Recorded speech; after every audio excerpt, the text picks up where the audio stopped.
Welcome back to Sleepy History, the only channel where the past never sleeps. And neither will you after this one.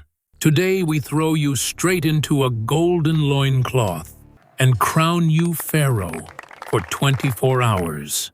Sounds glorious. Think again. You'll get worshipped as a living god in the morning and get kicked out of your own palace by your wife at night after she catches you hooking up with a temple priestess. You rule the land, but can't rule your hormones. From divine rituals soaked in goat blood, jealous queens with throwing knives to constipation feasts and eyeliner-induced eye infections, your royal day spirals fast. This is ancient Egypt, like you've never seen, sacred, sexy, and stupid. Think you could survive as Pharaoh? Or would you end up sobbing on a golden couch, whispering, "I miss my cat"? Comment below who you want to become in our next video. Cleopatra, or just a farmer with dreams and diarrhea. Sleepy's got your past life covered. Let's get started. 4 a.m. Waking up on gold. Falling asleep on plots. Ding ding, it's 4 a.m. in ancient Egypt. And you're not just anyone, you're the Pharaoh. Congratulations, you are literally the sun god's flesh and blood representative on Earth. Or so everyone says. But deep down you know you're just a sleep-deprived, anxiety-ridden 19-year-old political hostage in eyeliner. You wake up in a room that smells like incense mummies and generational trauma. Your bed is solid gold, which sounds great, until you remember metal is cold AF at 4 a.m. Comfort never heard of her. Next to you is a massive statue of your dead dad, because nothing says good morning like a 3-meter stone version of your father silently judging you. Also, fun fact, you're not allowed to yawn in public. Why?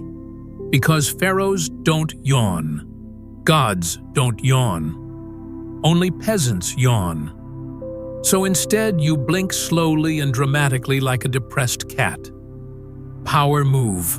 But the moment you open your eyes, the nightmare starts. Not because of evil spirits or crocodiles, but because the priests are already here. 5 old men in white robes holding holy sticks and dripping oil all over your chest while chanting spells like it's a weird aromatherapy ASMR session. Why? Because before you're allowed to pee, you have to become pure spiritually. Yep, nothing screams self-care like being oiled like a chicken by strangers before sunrise. Meanwhile, outside your golden chamber, the political drama is already cooking. Half the court wants to worship you, the other half wants to assassinate you. And your mom, she's probably pulling both strings at once. Classic. You want to scream, "I need coffee," but remember, coffee won't be invented for another 3,000 years. Your options: beer for breakfast, but not the fun kind. It's chunky, warm, and fermented with whatever gods decided to bless the Nile with that day. Yum! By 4:15, you're being dressed like a fashion victim of a religious cult, leopard skins, golden necklaces the size of dinner plates, and a fake beard glued onto your chin, regardless of your gender. Yikais, even girl pharaohs wear beards. Don't ask. Ancient Egypt was the original gender-fluid runway. Finally, you get a mirror, a polished piece of bronze, and the first thing you see is not your reflection. No, you see stress, paranoia, acne, probably curses. You stare and think, damn, am I ruling Egypt or surviving high school? Then the high priest whispers the morning schedule.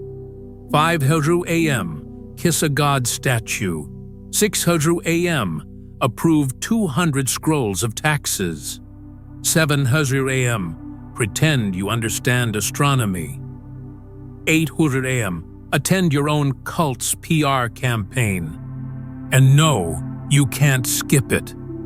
Why? Because if you sneeze wrong, people will think the gods are angry and start sacrificing goats again. Being Pharaoh isn't just about gold and power. It's about constantly acting like you're not dying inside, while everyone around you is ready to stab your back with a golden knife and say, "It was divine fate." So yes, you're the king of the greatest civilization on Earth. But also, you haven't pooped in peace for 3 years. Welcome to the glamorous hell of Pharaoh life. And it's not even breakfast time yet. 04:30. Bathed in suspicion. Being Pharaoh means waking up every day and wondering, is this the day someone poisons my shampoo? Because yes, it's bath time, not to relax, but to survive. First, your slaves bring in 20 clay jugs of donkey milk fresh from terrified donkeys who haven't slept in 3 days. Cleopatra swore by this stuff, said it kept her skin smooth. What she didn't mention, in 40°C, Egyptian heat donkey milk turns into cheese in like 10 minutes. So instead of a milk bath, you're marinating in spoiled yogurt and royal BO. But it's not about smelling good. It's about showing power. Poor people bathe in river water and crocodile pee. You bathe in something that costs more than an average peasant's life savings. It's like doing skincare with Chanel No. 5 and food poisoning. Now, let's talk Lotus shampoo. Smells nice, looks fancy, comes crushed in a golden bowl by priestesses with strong arms and dead eyes. They smear it on your head like they're frosting a murder cake. But here's the twist. Lotus was also used in ancient poisons. So the real question isn't, does it clean hair, but will I die today? Which is why the bodyguard bathes first. Yes, his actual job description, royal human loofah and poison tester. He dips a hand into the milk, sniffs the lotus paste, and washes half his body while everyone stares, waiting to see if he dies. If he's still breathing after 5 minutes, congratulations. The pharaoh may proceed to scrub his royal buttocks. Statistics show this job has a 30% survival rate. The only job more dangerous, Pharaoh. Once it's deemed not instantly deadly, you step into the tub. The milk is lukewarm, the flowers are sticky, and someone's rubbing oil made from crushed cat fat on your neck. It's supposed to restore virility, but it mostly just makes you smell like a fried zoo. Meanwhile, the high priest is chanting beside you, reciting the 72 names of Ra, not because it's spiritual, but because if he misses a name, people believe your skin might melt. Ancient Egyptians weren't just dramatic. They were Oscar-level paranoid. And oh, don't think privacy exists. Nope.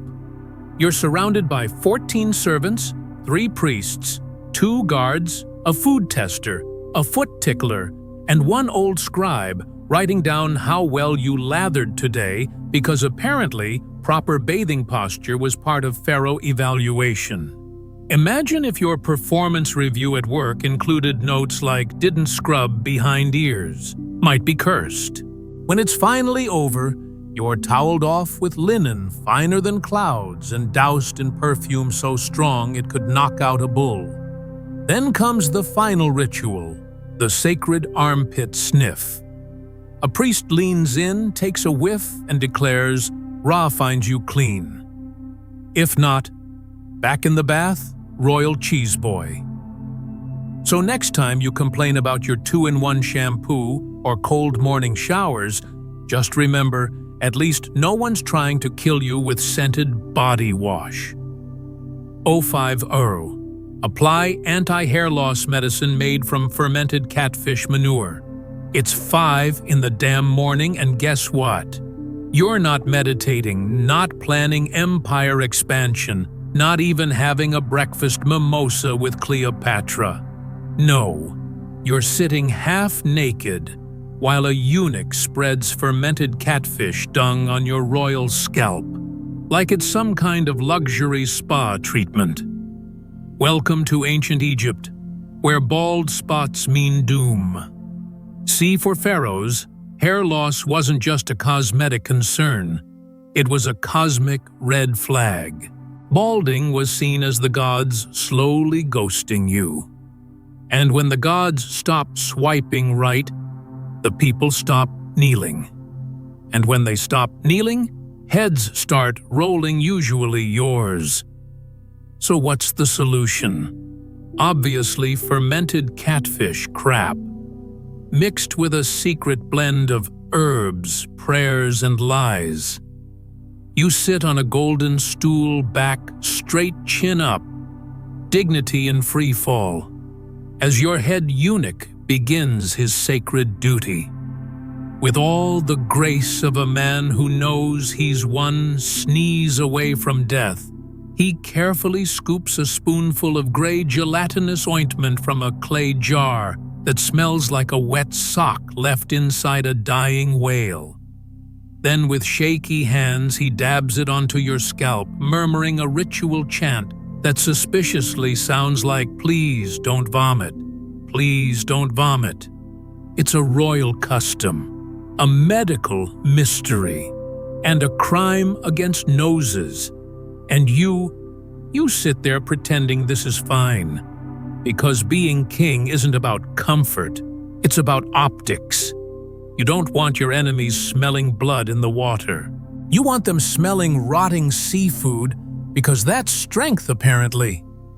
Oh, and did I mention you don't do this once a month? You do it daily. Twice if you're having a stress reign. Why catfish, though? Well, catfish were considered sacred in some parts of the Nile Delta. But more importantly, they were available, and cheap, and slimy.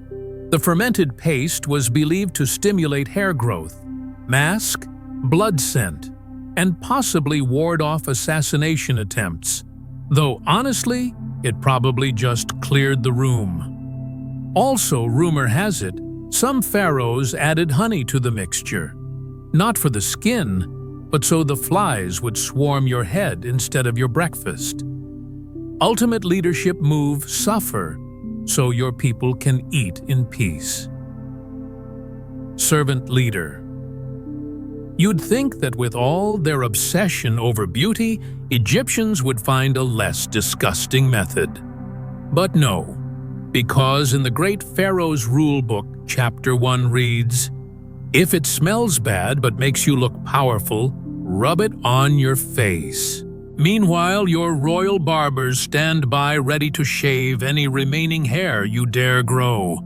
A smooth scalp was in, after all. Wigs were power, but natural balding unforgivable. That's the biological equivalent of treason. And the worst part, the eunuch doesn't get hazard pay. Nope. His job title might as well be Head of Stinky Risk Management. One wrong move, one gag, one complaint about the royal fragrance, and it's off with his actual head. But to be fair, at least you smell unique. To rule like a god, you must stink like one. By 0530, your head is glistening, dripping in fishy glory, and you're ready to face the day like the half-divine, half-disgusting overlord you were born to be. Just don't walk past any cats, or hungry peasants, or worse, Cleopatra, before her coffee. 0530 a.m.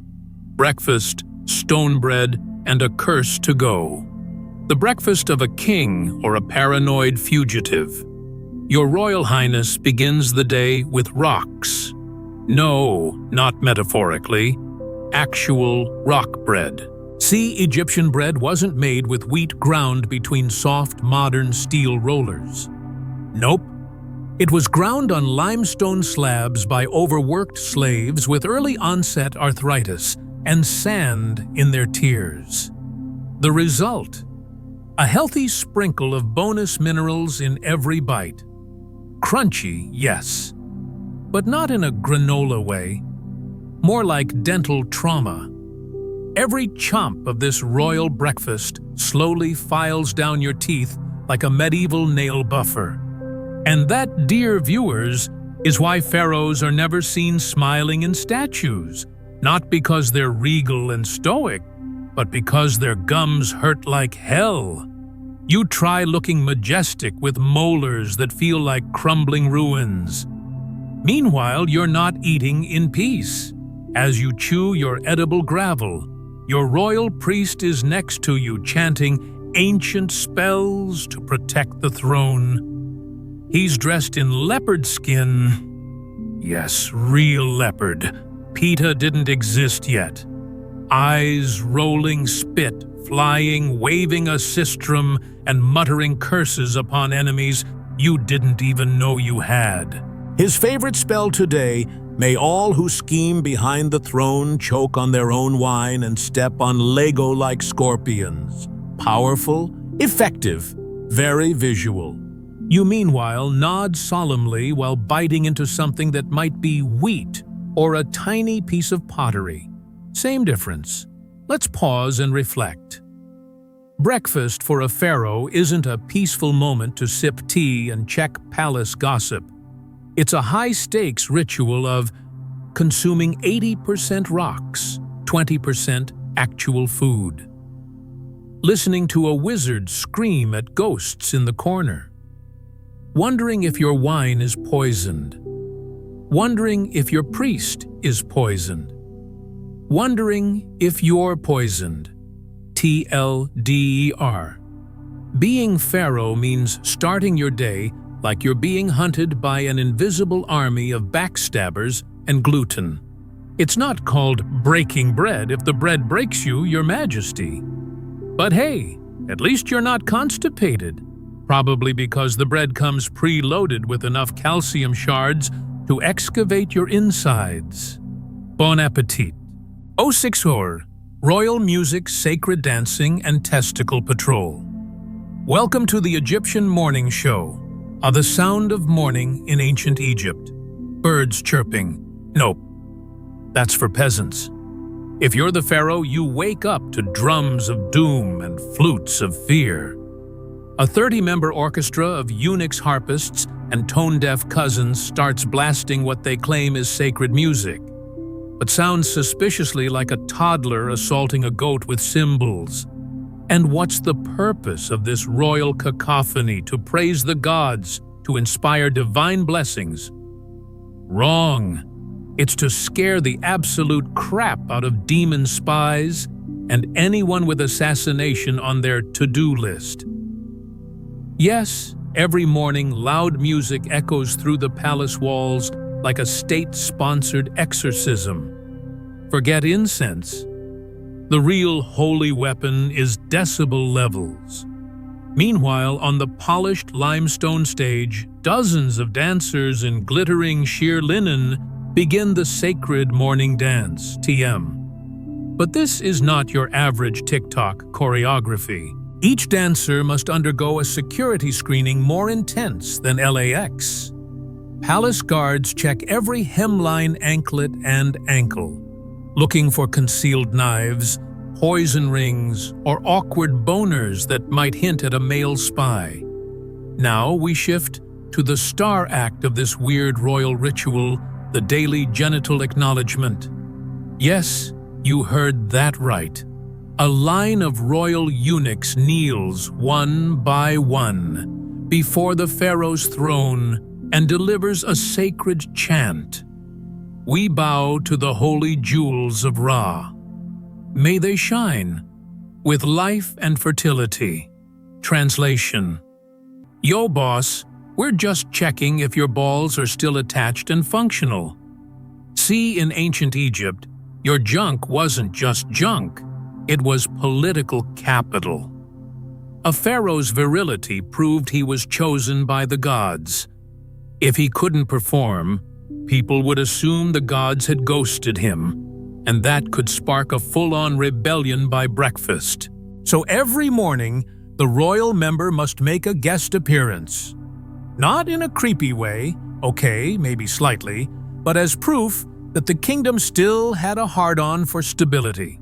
And the eunuchs. Their role was extra ironic. Castrated by the system, they were now responsible for safeguarding the very thing they'd lost. Talk about genital gaslighting. But wait, there's more. Sometimes the genital salute turned into a pop quiz where the court physician gently examined the pharaoh's holy jewels for temperature, texture, and alignment with the Orion constellation. Because nothing says divine rule like scrotum astrology. And what happens if things don't look majestic? Well, suddenly the room fills with worried chanting, emergency incense is lit, and someone fetches the royal Viagra, a warm honey wine cocktail mixed with powdered crocodile teeth, and a prayer that rhymes. So yes, if you thought your mornings were awkward, imagine trying to rule an empire while making sure your penis looks politically confident. 07 Seater, morning reports and traitor check. Good morning, Your Highness. Time to sip some poisoned tea and fake a smile through the morning reports. All the ministers line up robes, ironed mouths oiled, and eyes nervously darting. You know the drill. If someone dares hold eye contact with you for more than 3 seconds, mark them down as a potential traitor. Too bold, too brave, too stupid. Today's scroll. Your Majesty, 3 officials were mysteriously poisoned last night, possibly by me or not. Glory to Ra. This isn't just paperwork, it's a paranoia parade. You have to memorize every twitch, every too-wide grin, every accidental mention of your health. Who coughed? Who looked too happy about your headache? Who didn't bow low enough? And then there's the real survivor of the palace, the damn cat. No loyalty, no taxes, no titles, just purring and judging from the shadows. After all, in this royal bloodbath, the creature with 9 lives always wins. 7:45. Whispering spells in the mirror.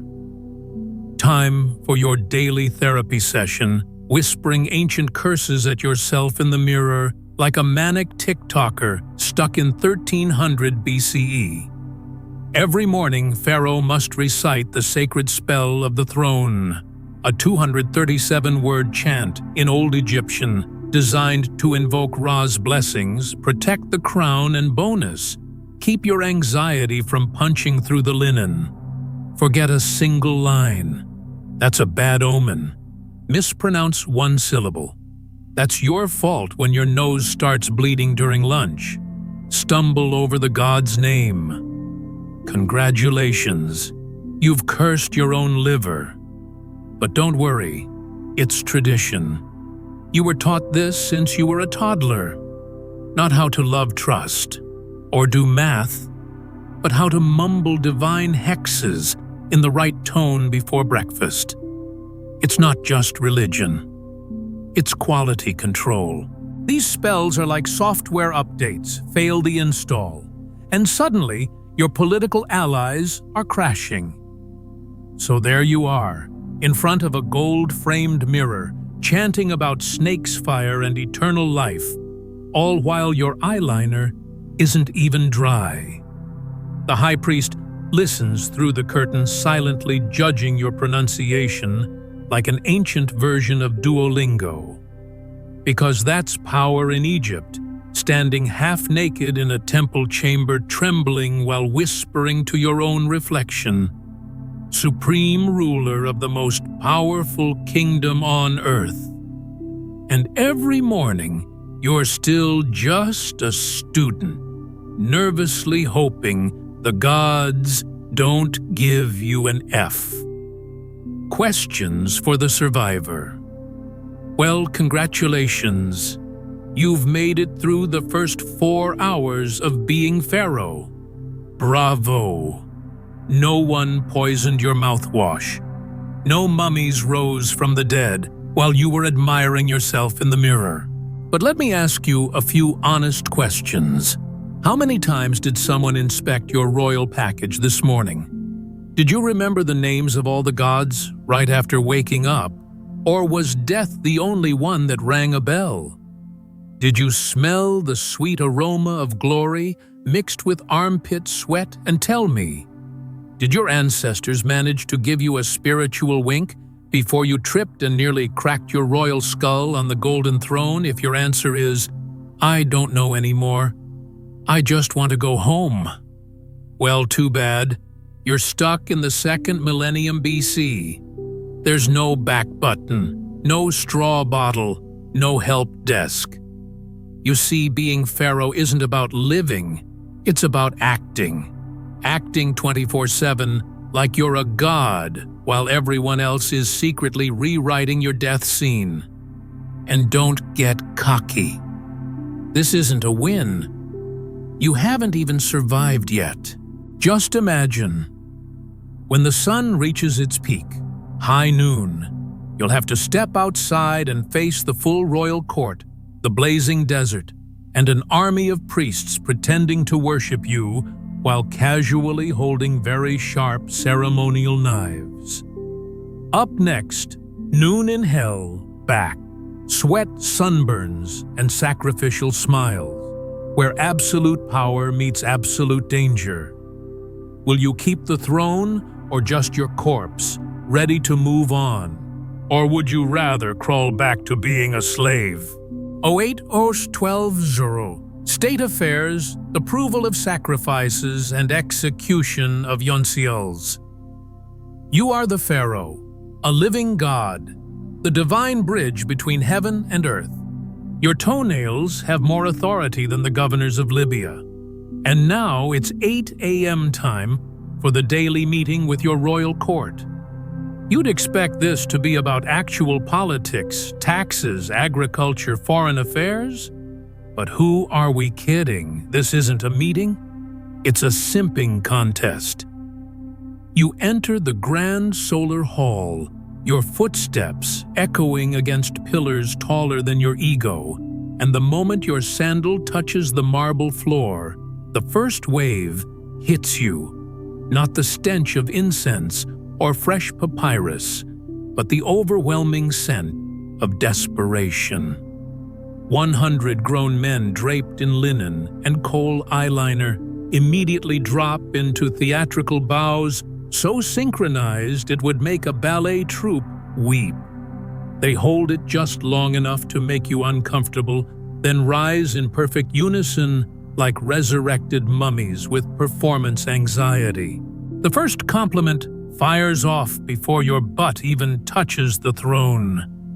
Your Majesty croons your Grand Vizier. You shine brighter than Ra himself.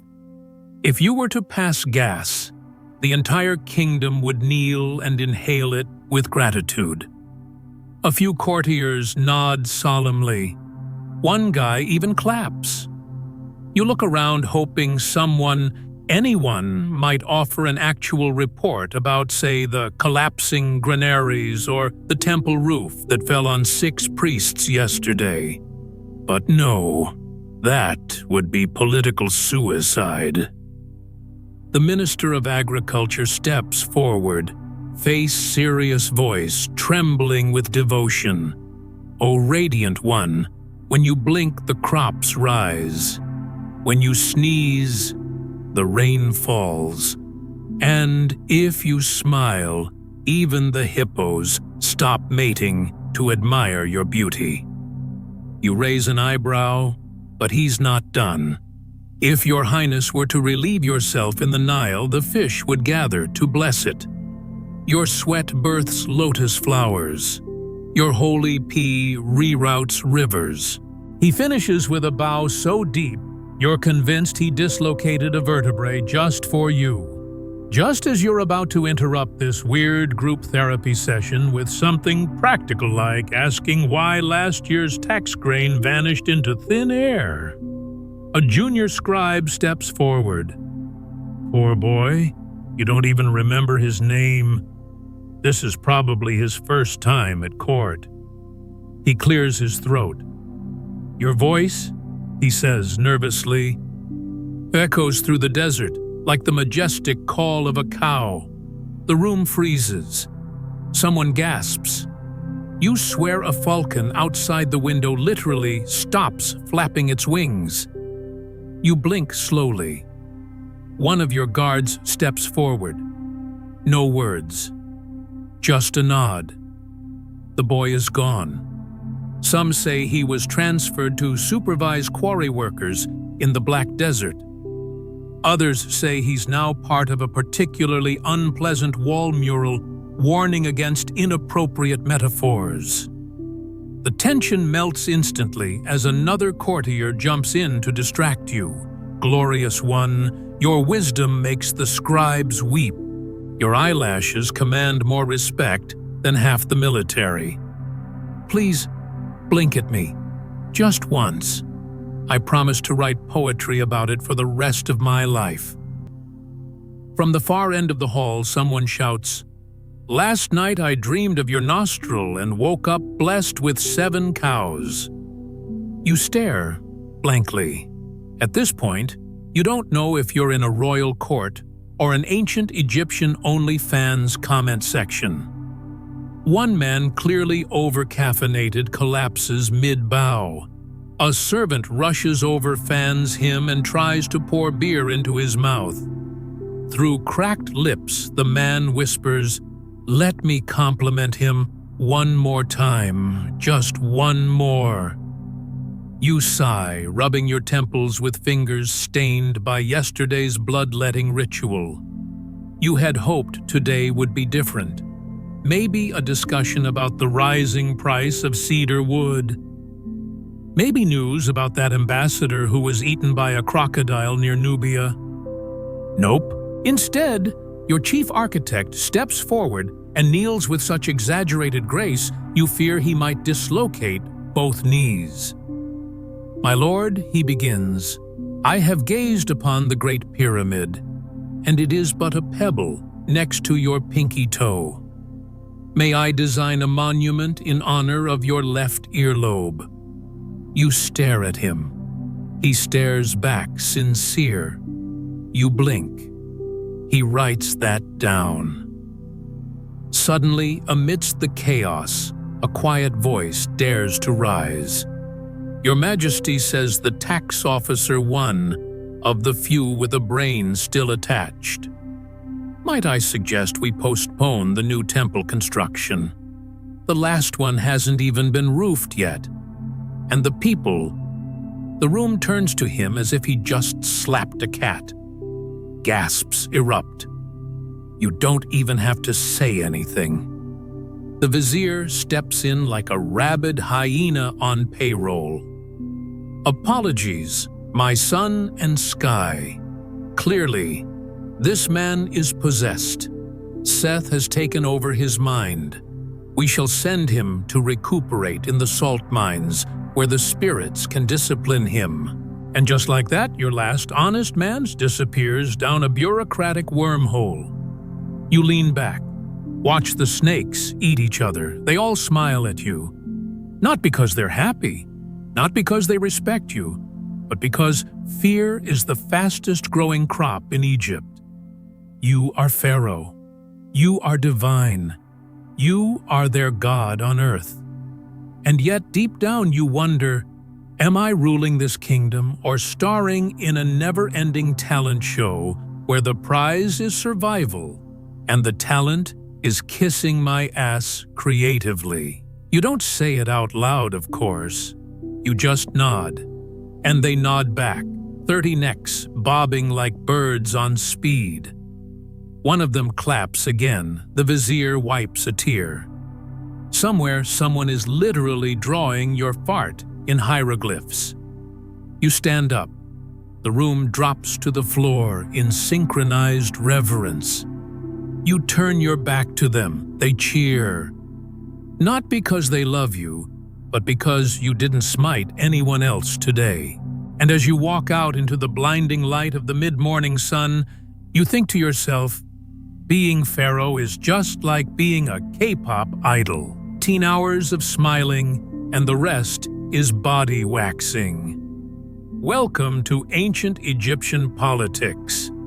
May the best bootlicker win. 09 Najro, approving a temple project of 10,000 slaves.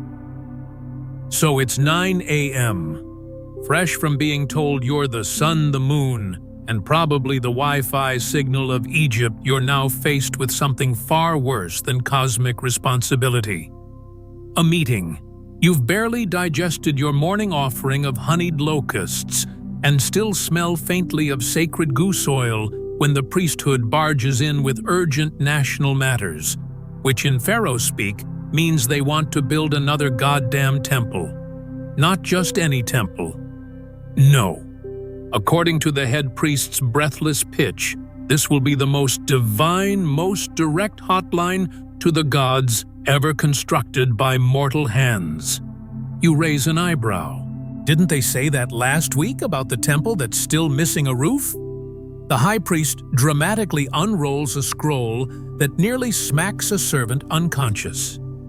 On it, an ambitious sketch of a 30-meter-long granite monstrosity with 50 gold-covered columns, a hallway shaped like a scarab, and a ceremonial garden filled with sacred cats.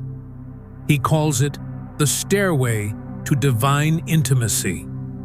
You ask the reasonable question, isn't the last temple still full of scaffolding bats and unpaid bricklayers? The priest nods solemnly.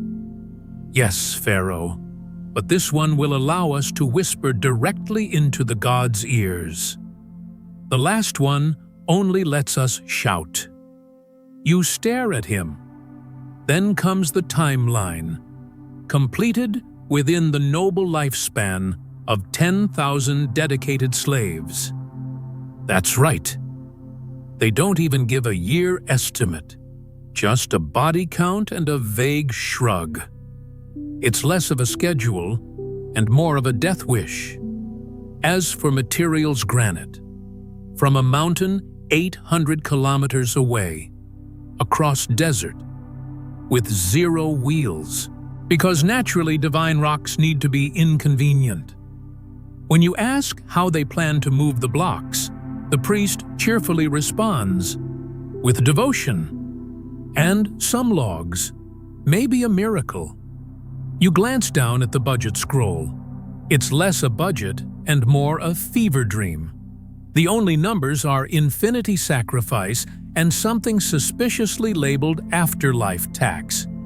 There's even a footnote in fine hieroglyphs that reads, "In case of Pharaoh's death project continues at triple speed in his honor." Great. A tomb with Wi-Fi you'll never get to use, but you still have to pay for the subscription. And here's the best part. Everyone who supports the temple plan gets rewarded with more slaves. Meanwhile, anyone who raises a single eyebrow at the cost gets reassigned as overseer of quarry operations, which in this heat is basically a slow-motion death sentence served with a side of sunstroke. Suddenly, your royal chamber turns into a Shark Tank episode, but with more gold and fewer survivors. You look at your court scribe who's already drafting the approval decree while sweating through his papyrus. You look at the priest who's grinning like a man who's never held a chisel in his life. You look at the gods on your wall mural who are either judging you silently or playing dice with your fate. You sigh deeply, like a man who just realized he's the richest unpaid intern in divine corporate history. Tell me again. You ask why we need this temple. The priest replies, glowing with religious fervor, because if we don't build it, The gods might think Egypt is ungrateful. There it is, divine blackmail. You can't say no, because saying no means angering Ra or Bastet or Thoth or whoever's turn it is this week to throw a plague tantrum. So you nod slowly, not because you believe, but because you know your real job isn't ruling Egypt. It's signing permission slips for immortal sky beings who never chip in a single obol. Approved, you say, trying to sound noble instead of just emotionally bankrupt. The priest bows so hard he nearly eats floor. Scribes cheer. A musician starts playing a victory harp. You whisper to yourself, "Am I a god on earth, or just a glorified middle manager in sandals?" Then, just before he leaves, the priest adds one more detail. The inauguration ceremony will include live flamingos, a blood fountain, and a golden statue of you crying tears of joy. It's very tasteful. You nod again. Of course. What else would it be? As they parade out with their slave-backed dreams and glittery scrolls, you collapse back onto your throne, wondering, is it too late to fake my own death and move to Babylon? Meanwhile, outside your window, the first group of laborers is already being rounded up. Some of them were just finishing another temple. A few are still bandaged from the last one. One looks up at your window, sweating tired, and holding a pickaxe, like it's a resignation letter. You wave at him. He waves back. You both know this isn't going to end well for either of you. But hey, at least the gods are happy. Probably. Maybe. Okay, they haven't sent a crocodile swarm in 2 days. That's something. Chapter 3. Royal Blood Donation Ceremony. Connecting 3G with the divine, you're dragged, ceremoniously escorted into a massive stone temple that smells like two things: ancient incense and centuries of unresolved trauma.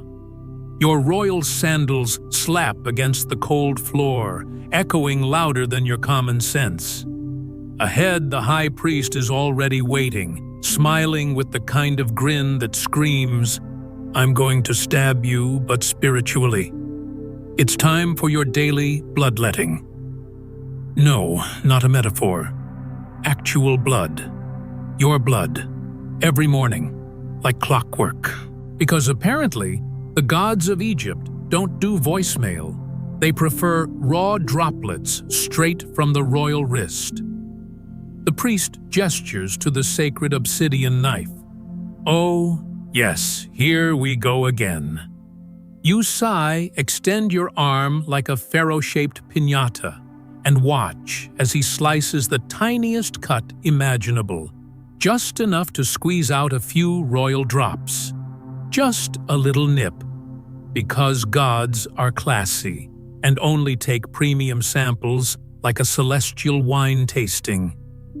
The priest catches the blood in a golden bowl, reused daily, hygienic nightmares be damned, then holds it up like he's live streaming to the heavens. And then he closes his eyes, begins shaking, groaning, moaning, trembling like your cousin on mushrooms at the Nile festival. You stand there, still bleeding and confused. Finally, his eyes snap open. The gods have spoken, he declares with the drama of a Broadway actor mid-divorce. You nod. Cool, cool, cool. And they demand a solid gold statue of Sobek, life-sized, with emerald nipples. Of course they do.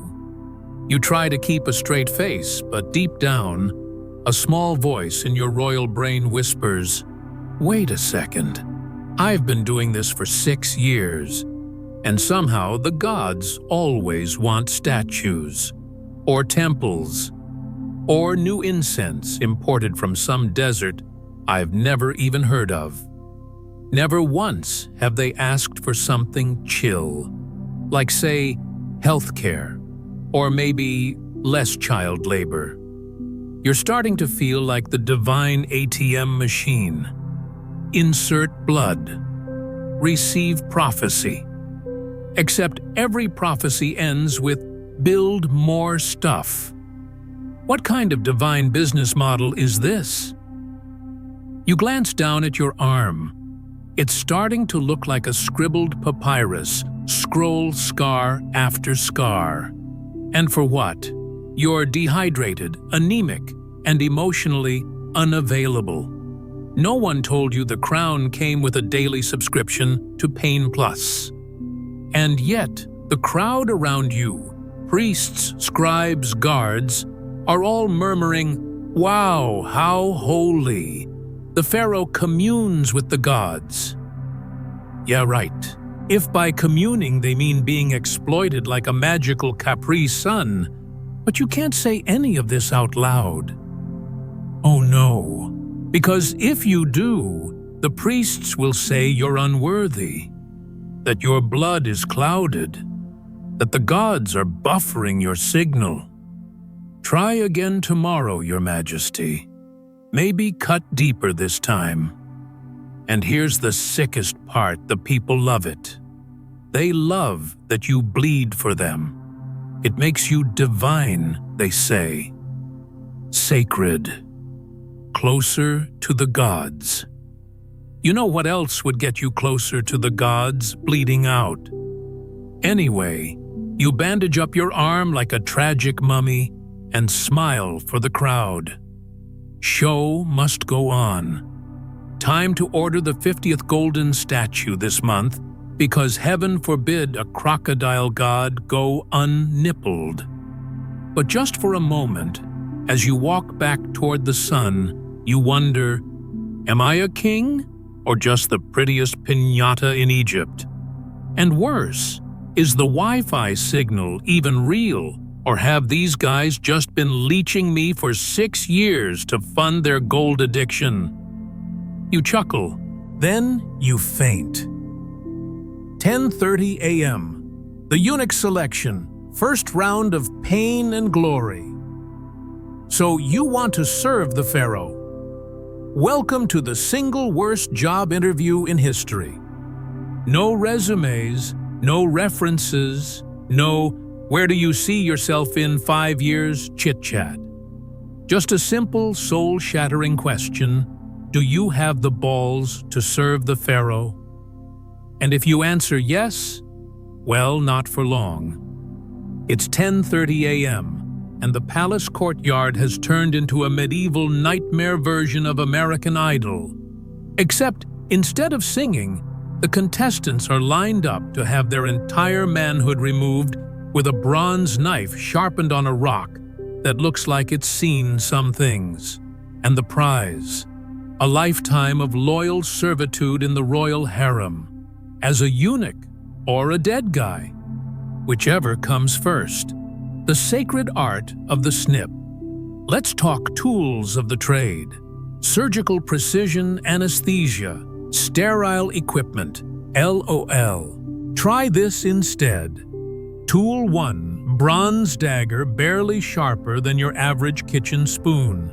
Tool 2, grinding stone, the medieval version of a rusty blender. Tool 3, ice water bucket, not for numbing, just to make you scream quieter. Tool 4, a priest chanting prayers so fast even the gods can't keep up medical support.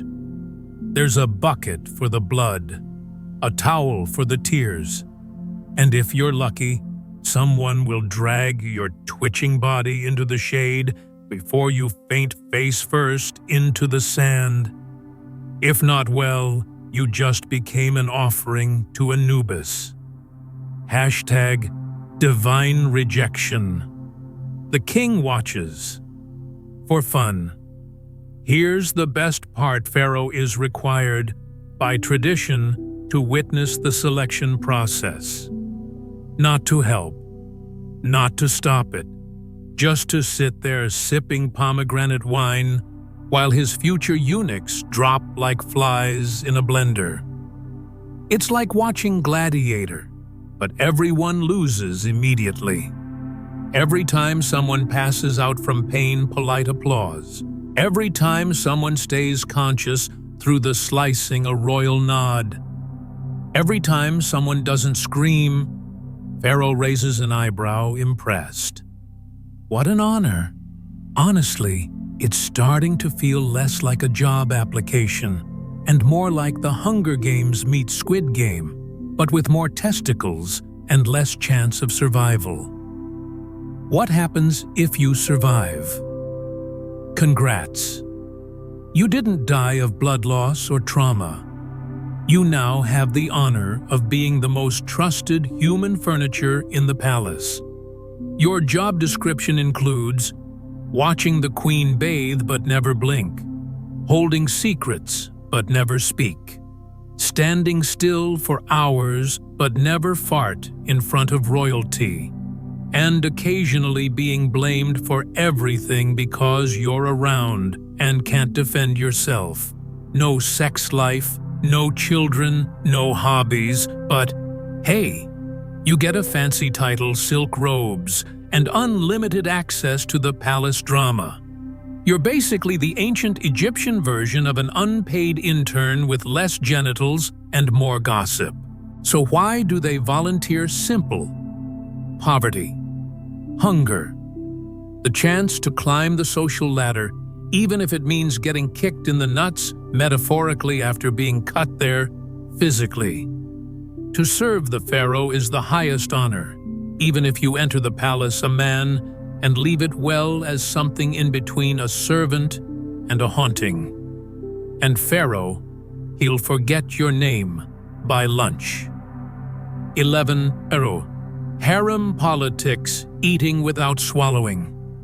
Pharaoh is finally seated for breakfast. Sounds nice, right? Just a late royal brunch with 32 women who might be trying to poison him. Picture this, a gold-plated table overflowing with figs, honeyed bread wine, suspiciously soft grapes, and tension so thick you could carve it like a roast duck, which, by the way, might also be poisoned. On his left is the first wife, Queen Mother Junior Edition, smiling like she hasn't just bribed the kitchen staff. On his right is a 17-year-old concubine who's pregnant and definitely believes the baby is a divine crocodile. Across the table is that ex-favorite who was demoted last week after rolling her eyes when Pharaoh accidentally called her by his cat's name. Now she's peeling pomegranates like a bored assassin. Each dish is a message. A bowl of lentils from the Queen Mother's subtle threat. The wine from concubine number 23, suspiciously sweet, too sweet. The honey cake shaped like a little heart. No one trusts a snack that looks that innocent. And yet Pharaoh has to eat, or at least pretend to. For every bite he takes, he also takes a risk. Chew too long, you're stalling. Don't touch the figs, you've offended someone's grandmother. Compliment the wrong dish. You've just sparked a 4-episode feud between House of Queen Tia and clan of that one concubine who thinks she's Hathor. Meanwhile, everyone's watching him chew like he's the lead actor in Survivor Harem Edition. Behind every smile is a spreadsheet of grudges. Behind every, "Would you like more?" my king is a dossier of calculated moves.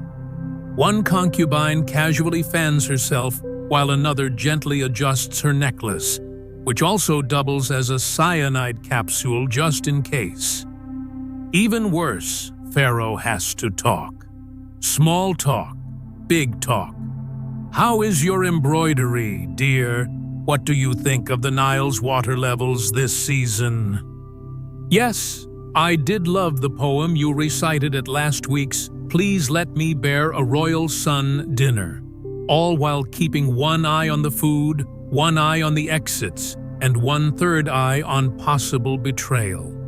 He starts to wonder, am I the king of Upper and Lower Egypt, or just the main character in a psychological thriller produced by the goddess Isis and sponsored by trauma? A grape rolls off his plate. 6 women gasp. He laughs nervously. "Don't worry," he says. They smile back. Cold, united, terrifying. Breakfast ends. He survives barely, but the real digestion that comes later, emotionally and medically. The sun blazes above the golden horizon. The desert shimmers like an oven set to existential crisis. And there, on a marble balcony soaked in silence and a bit of blood, sits the most powerful man in Egypt. Alone, bleeding gently from his wrist into a sacred alabaster bowl like it's just another Monday. He stares into the sand dunes like they owe him answers. Maybe they do. "I'm a god," he mutters, watching a drop of royal blood land with a sad little plop. An actual divine being. People bow when I breathe. I'm supposed to command floods and stars and destiny. And yet, every morning, I have to slice my damn hand open just to prove I'm still magical. I spend my afternoons breaking up priest fights over which deity gets the nicer goat. I nearly got poisoned by a grape. And last week, I had to personally approve the construction of a temple of eternal moisturization because some noblewoman's skin was feeling ungodly dry. He sighs. A bird poops from the sky onto a statue of Anubis. Fitting. This isn't power. This is a glorified customer service job where I bleed for the brand. And then it hits him with the soft drama of a tragic lute solo. Being a pharaoh is just ancient K-pop stardom. 18 hours a day of performing smiling ritual posing and strategic lighting. The remaining 6 hair removal. Constant. Painful. Hair. Removal. The only difference, K-pop idols get fan mail. Pharaohs get curses, assassination attempts, and annual festivals where people chant about your birth while you cry into goat milk. He lifts his goblet of pomegranate wine, snorts, and toasts the sand. To immortality, may it come with better hours. 12. Surd. Escaping state affairs into the Temple of Love. You've just approved the cat sacrifice festival. A white cat wrapped in gold has been sent down the Nile, while priests wail like it's the end of the world. And maybe it is for them. For you, it's just Tuesday. And frankly, you've had enough. Power is exhausting. Every minute someone's demanding answers. Why is the goose poop crisis threatening the grain supply? Why are temple taxes too low? Why did someone name a newborn calf? Pharaoh's mistake? You don't know. You don't care. You're hungry. Not for food. You need escape. Flesh, spice, and the kind of spiritual ritual that doesn't involve scrolls or gods, unless those gods are curvy and smell like forbidden incense. So you vanish. Slip out of court like a sweaty intern ditching a 4-hour meeting. The viziers keep arguing about bird droppings. The guards pretend not to notice your absence. And you head somewhere far holier than the palace, the upper temple. This temple is not marked on any map. No papyrus records its name. Whispers about it turn to silence. And silence in your court usually means the person talking has disappeared into a crocodile's digestive tract. But you know the way. It's hidden behind a wall, in a forgotten corridor, through a door that smells like myrrh's secrets and regret. And inside, there she is, not Isis the goddess, but Isis the woman. High priestess of spiritual awakening, with curves sculpted by divine geometry, and a voice that could make statues cry. Not metaphorically. You've seen one weep sand from its eye sockets. She's lounging on leopard skin like she was born reclining, draped in silk so sheer it's more suggestion than clothing. Her eyeliner could cut through obsidian and your willpower. You met her 3 moons ago. That was all it took. Now you're addicted, obsessed, hopeless. She once told you, if I die without your love, my soul will rise to Saturn. But if you do not marry me, Saturn will crash into Memphis and destroy your dynasty. You've fought wars, crushed rebellions, outsmarted rivals. But this is a form of warfare you were never trained for. Emotional blackmail wrapped in perfume and poetry. And the worst part, you love it. You told your court you were visiting temple renovations. You told your guards you had a private ritual. In reality, you're half-naked, barefoot, and ready to be emotionally dismantled. You step into the temple. The air smells like lotus cinnamon and lies. She extends her hand. My Pharaoh. She purrs, even the sun seems dimmer than your gaze today. You brilliant, powerful, God on earth, blurt out. And you make Ra look like a candle. It's embarrassing. You know it. But you can't stop. She smiles. Game over. Thought gone. Rationality sacrificed. Pride traded for a kiss. You kneel. You chant. You meditate, which is what you're calling the full-body contact ritual she invented last week. Somewhere between the 4th sacred position and the 7th divine exhalation, you start crying. Real tears.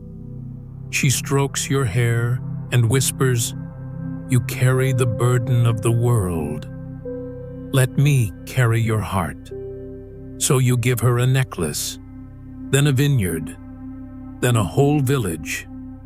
Just like that. She's not just beautiful. She's brilliant, dangerous. She's playing Pharaoh like a harp. One note at a time. You know it. You don't care. When you leave, she sighs, I am but a shadow, a temple without offerings, a lotus with no pond. Translation, build me a palace, or I start sleeping with your enemies. You nod solemnly, as if pondering the wisdom of the ancients. But really, your brain has shut down. Your heart's in your loincloth, and your dignity is somewhere back in the goose poop meeting. Meanwhile, back at the palace, chaos is erupting. The Nile's flooding too early. The goose crisis is worsening.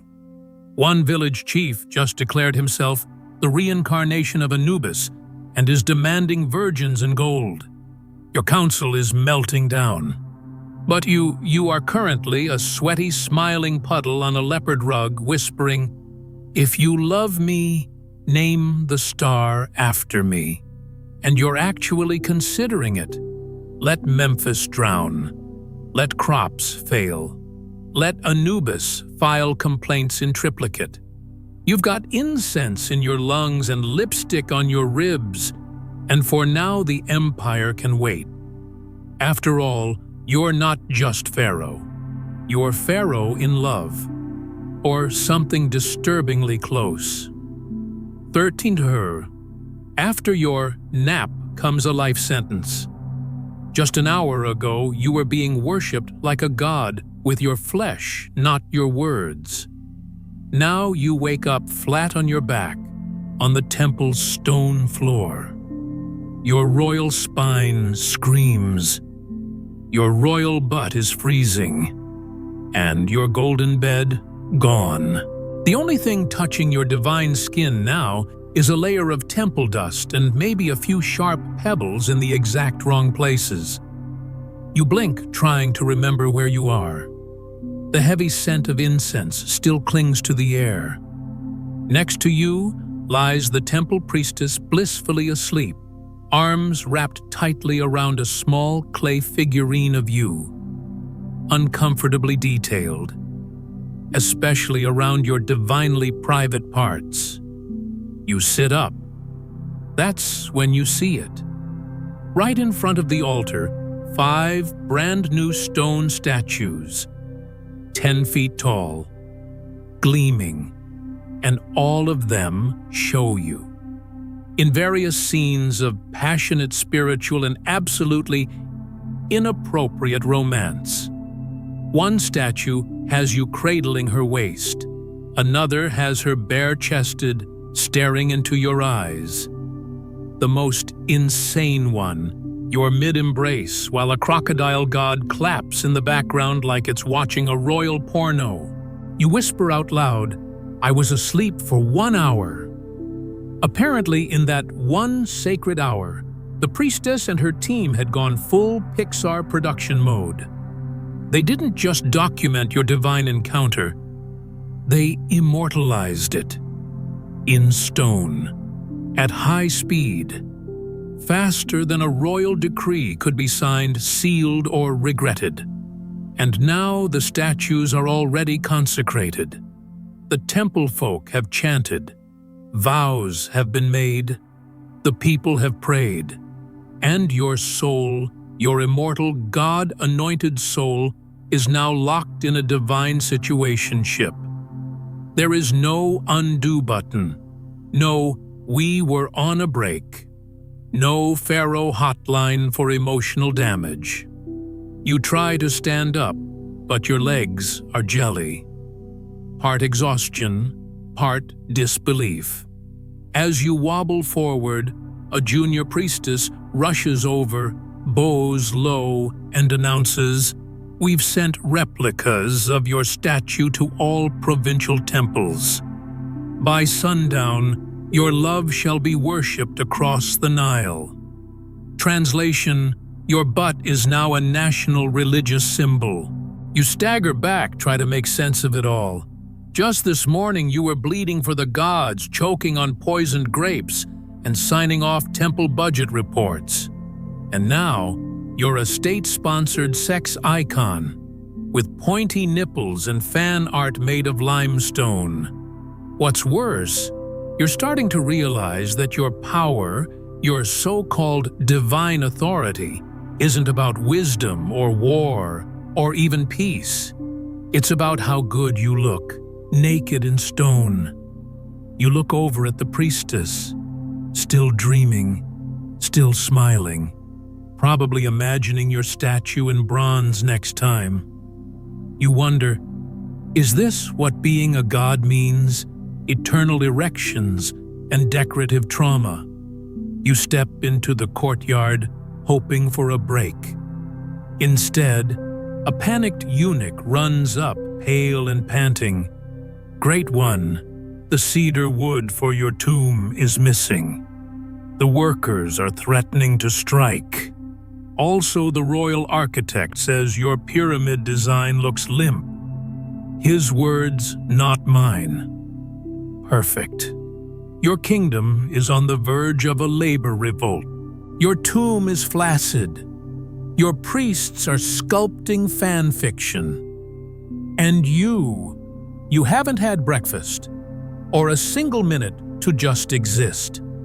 But there's no time to reflect. A group of farmers is waiting to file a complaint. The high priest wants you to choose which god gets a new golden statue. And your mother is still asking why you haven't married your cousin yet. You're 27, you've ruled since 12, and you just realized you've never made a single real choice in your life. except this one nap, and it ruined everything. You stare up at the largest statue, the one with the crocodile clapping behind you, and you finally ask yourself, am I a ruler or a really tired, oversexed, over-glorified performance piece? And for once, the gods are silent. The queen knows you, filthy liar. You step out of the temple of love feeling like a deflated linen pillow. Your knees wobble. Your breath is still shaky. Your gold necklace is missing. But your soul, that's in even worse shape. You've just spent the last hour being emotionally dismantled by a high priestess whose hips move like divine punishment. And now 3 black cats are sitting outside your palace in a perfect line.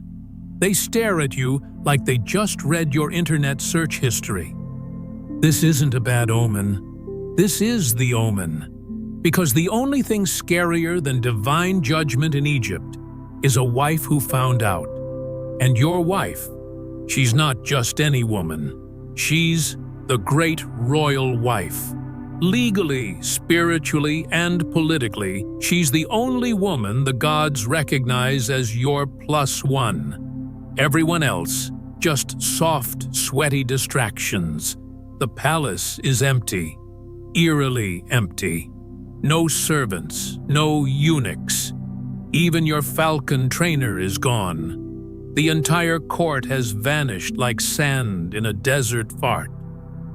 All that remains is a single embroidered letter sitting on your throne. You open it with fingers still sticky from incense and guilt.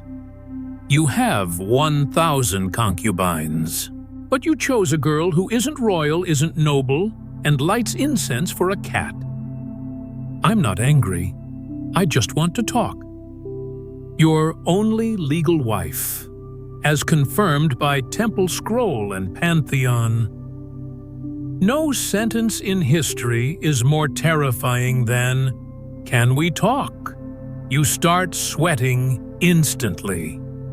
Not from the sun, from the incoming emotional apocalypse. Maybe you can lie.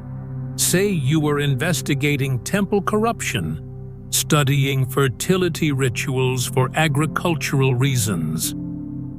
Maybe you'll blame it on dark sorcery.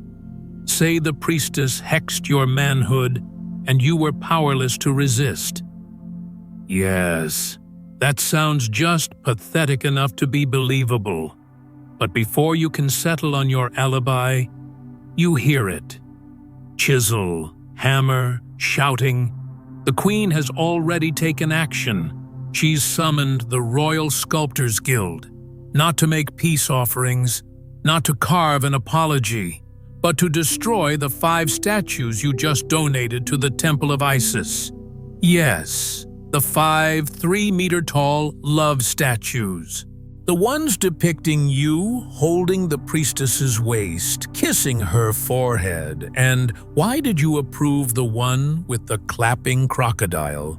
All gone, smashed to sacred dust. And in their place, a brand new statue. One big statue. You naked, face pressed into the floor, like a failed goat herder, and standing triumphantly on your back. Your wife, the queen, in full ceremonial regalia, high heels of vengeance, and a stare that could shatter obsidian.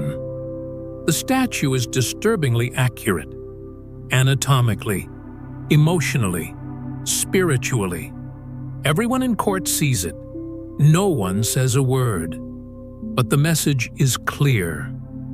You have been publicly, legally, and artistically humiliated. Your advisors suggest you flee to Nubia. Your guards quietly remove any sharp objects from your chambers. Even your royal scribe starts writing a just-in-case death poem, and yet you stay. You walk barefoot humbly into the queen's chamber, where she's sipping wine like it's justice. She doesn't speak. She just raises an eyebrow. You begin your apology. Something about divine confusion, spiritual research, religious ecstasy. She listens, nods, sips, then she smiles.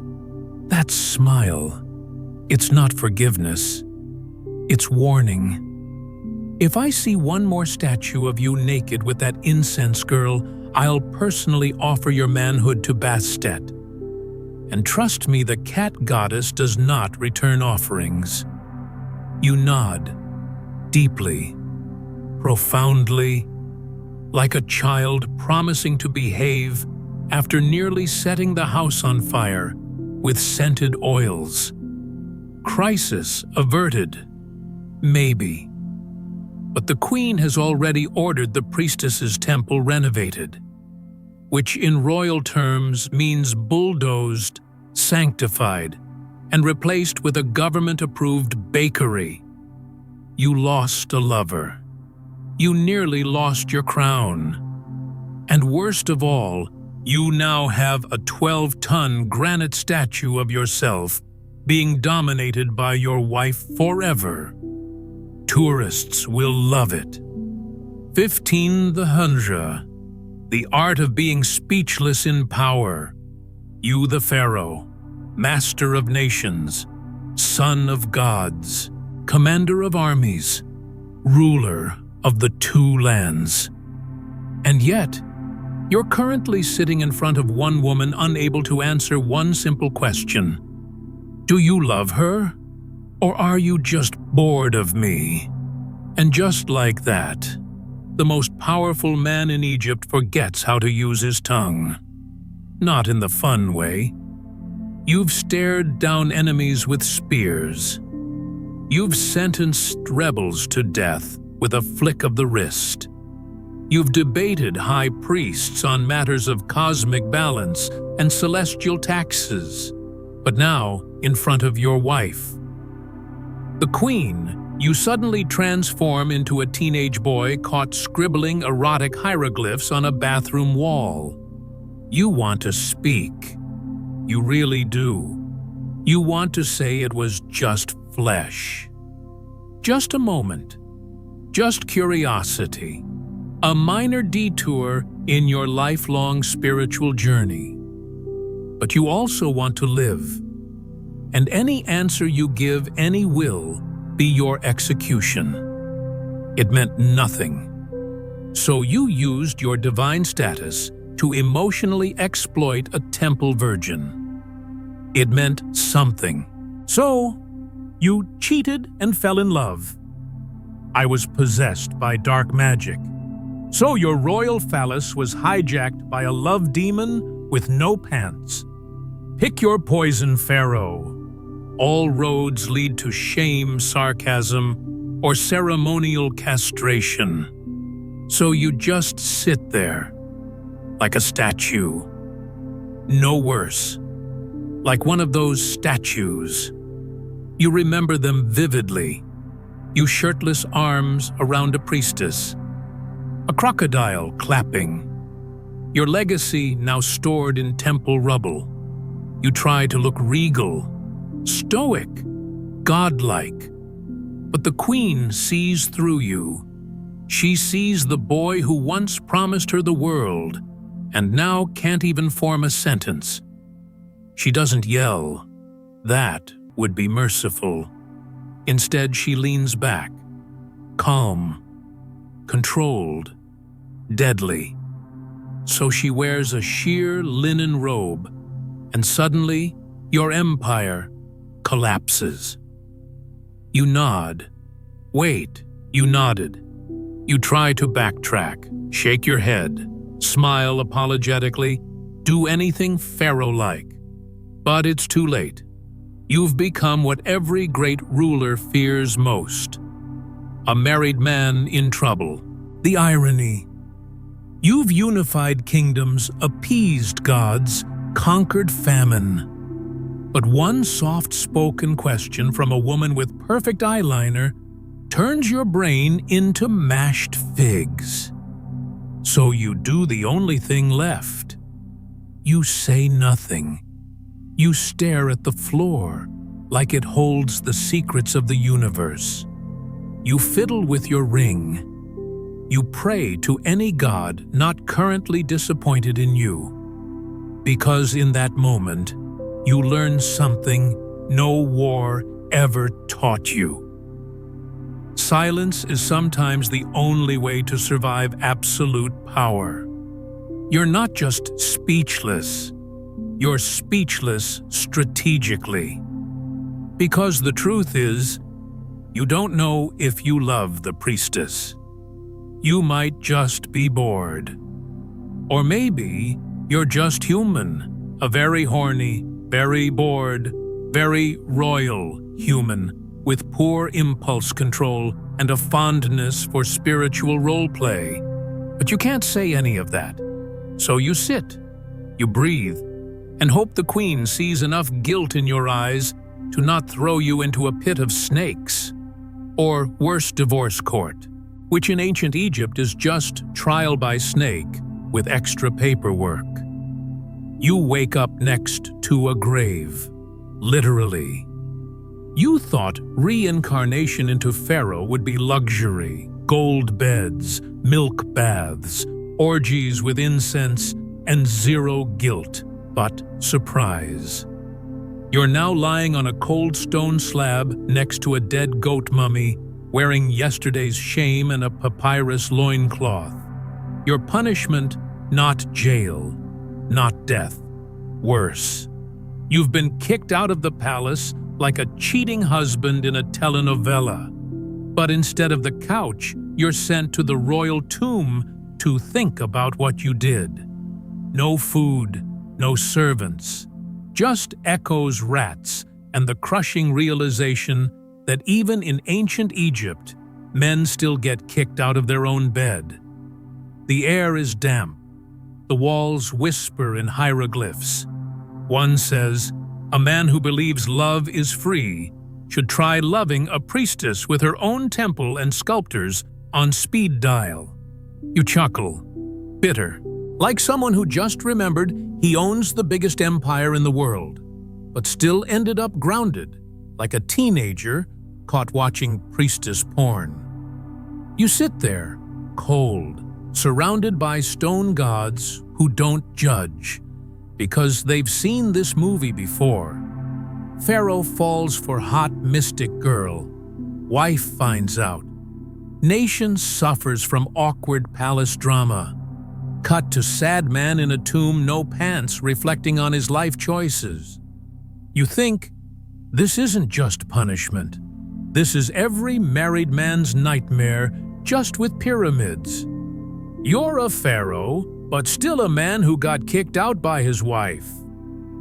You thought being pharaoh meant power, freedom, and pleasure.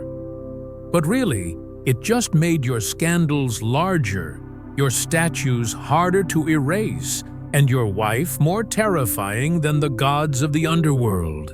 Yes, you had 300 women in your harem, but the only one who could paralyze your entire dynasty with just one sentence was your legally wed queen, we need to talk. You weren't wrong to fall for the priestess. Your only mistake, letting her build a statue before you built an excuse.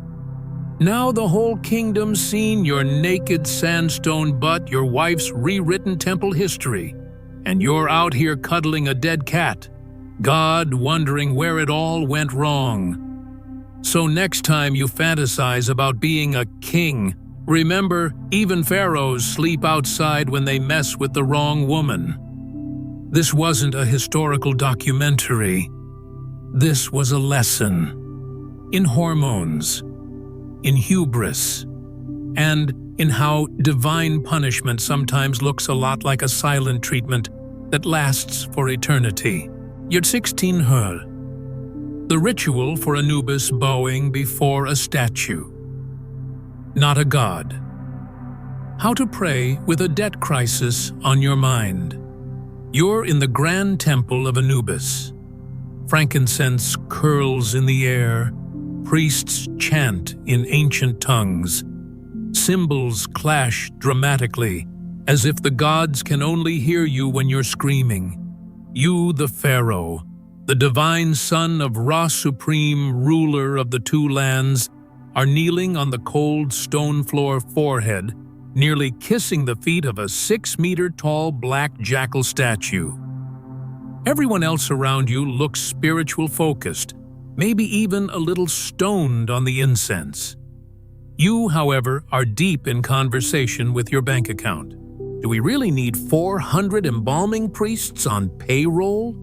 What if we just delay the pyramid expansion project to Q4? Can I sell a war chariot or two on the black market? You mumble the ritual blessing as required, but inside you're calculating which sacred relics can be quietly pawned without triggering divine punishment or a Twitter-level scandal. The ritual goes on. They hand you a ceremonial dagger to cut the veil between worlds. You barely manage not to roll your eyes. You know this dagger costs more than the average villager sees in 10 lifetimes. And it's only used twice a year, once for Anubis, and once when your high priest gets dramatic and needs symbolic clarity. The irony is this: you're the most powerful man alive, and yet here you are, bowing before a statue you funded in a temple you paid to build, surrounded by priests who write passive-aggressive hymns when their salaries are late. Anubis stares back at you, or rather his cold obsidian eyes do. He has the permanent look of someone who knows your browser history and isn't impressed. He says nothing. Of course he doesn't. Statues don't talk. But still, the silence feels judgy. You squint up at him and mutter under your breath, "If you want a bigger temple, maybe you should start a Patreon." But the truth is, the gods don't need offerings. The priests do. The temples do. The economy of holiness is booming, but your treasury is not. You can't afford to insult the gods, but also can't afford to keep pretending their festivals don't cost the same as a small war. So you go through the motions. You light the sacred torch. You wave the sacred feathers. You kneel again. And somewhere in the middle of the third hymn, it hits you. Being Pharaoh is just being a CEO of a bankrupt startup that happens to worship you. The crowd claps at the end of the prayer like it's a stage play. You force a smile and raise your arms like a pop star wrapping up their farewell tour.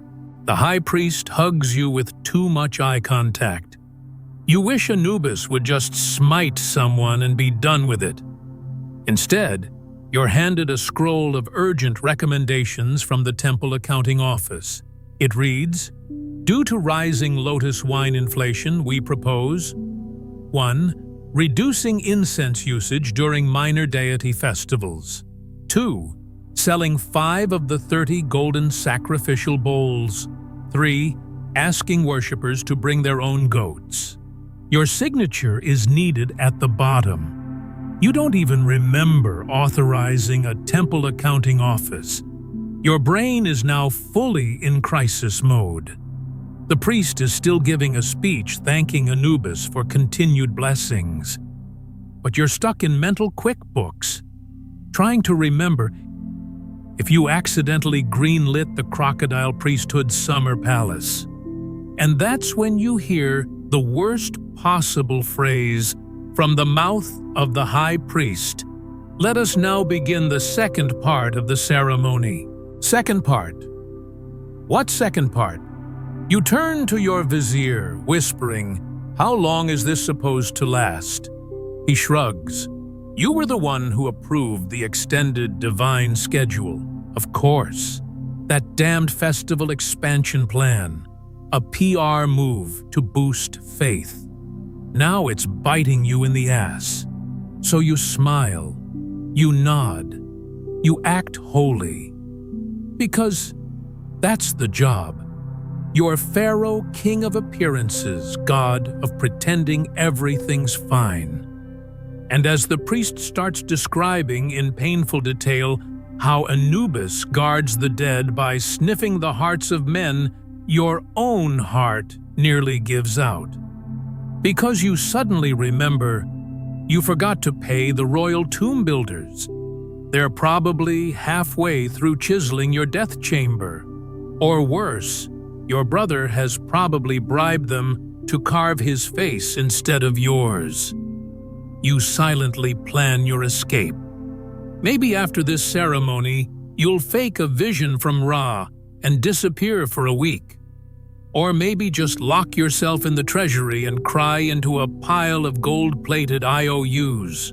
But for now, you raise your golden scepter, bless the people, and shout the sacred phrase, "May Anubis guard our kingdom and our credit score." The crowd cheers. The jackal statue keeps staring. And you wonder if Anubis ever filed taxes. Funeral budget cuts. The pharaoh goes cheap and almost gets cursed. It's almost sunset, and instead of enjoying some peace, you're stuck in a meeting about your own death. The royal tomb. Planning committee has arrived, dragging scrolls, statues, and emotional drama. You're still coughing up incense from the Anubis ritual an hour ago, and frankly, nothing ruins your mood like thinking about your future as a dead guy. You sit on your golden chair, the one with the squeaky leg, because the Royal Carpentry Fund was cut last week. In front of you, the chief architect of death. Yes, that's his title, flanked by 4 overly enthusiastic interns holding a 10-meter-long blueprint like it's the final scene of a Broadway play. "Behold your immortal grace," the architect shouts. "Your eternal tomb, 100 rooms of splendor, with indoor waterfalls, a hallway of weeping statues, solar-powered perfume dispensers, and a golden elevator that plays sacred music." You blink. Once, twice. Then you calmly sip your watered-down pomegranate juice and say, 10 rooms, maximum, and remove the statue that cries, "I don't need to be haunted by my own face." The room goes silent. The kind of silence people give when they've just watched their career die. The architect stares at you like you just kicked a baby sphinx. "But Your Majesty, we already posted the design to the sacred Pinterest board." You sigh, then go unpin it, or move it to unrealistic ideas from My Midlife Crisis. He looks like he's going to cry harder than the statue. "We already hired the Lotus Fountain engineers.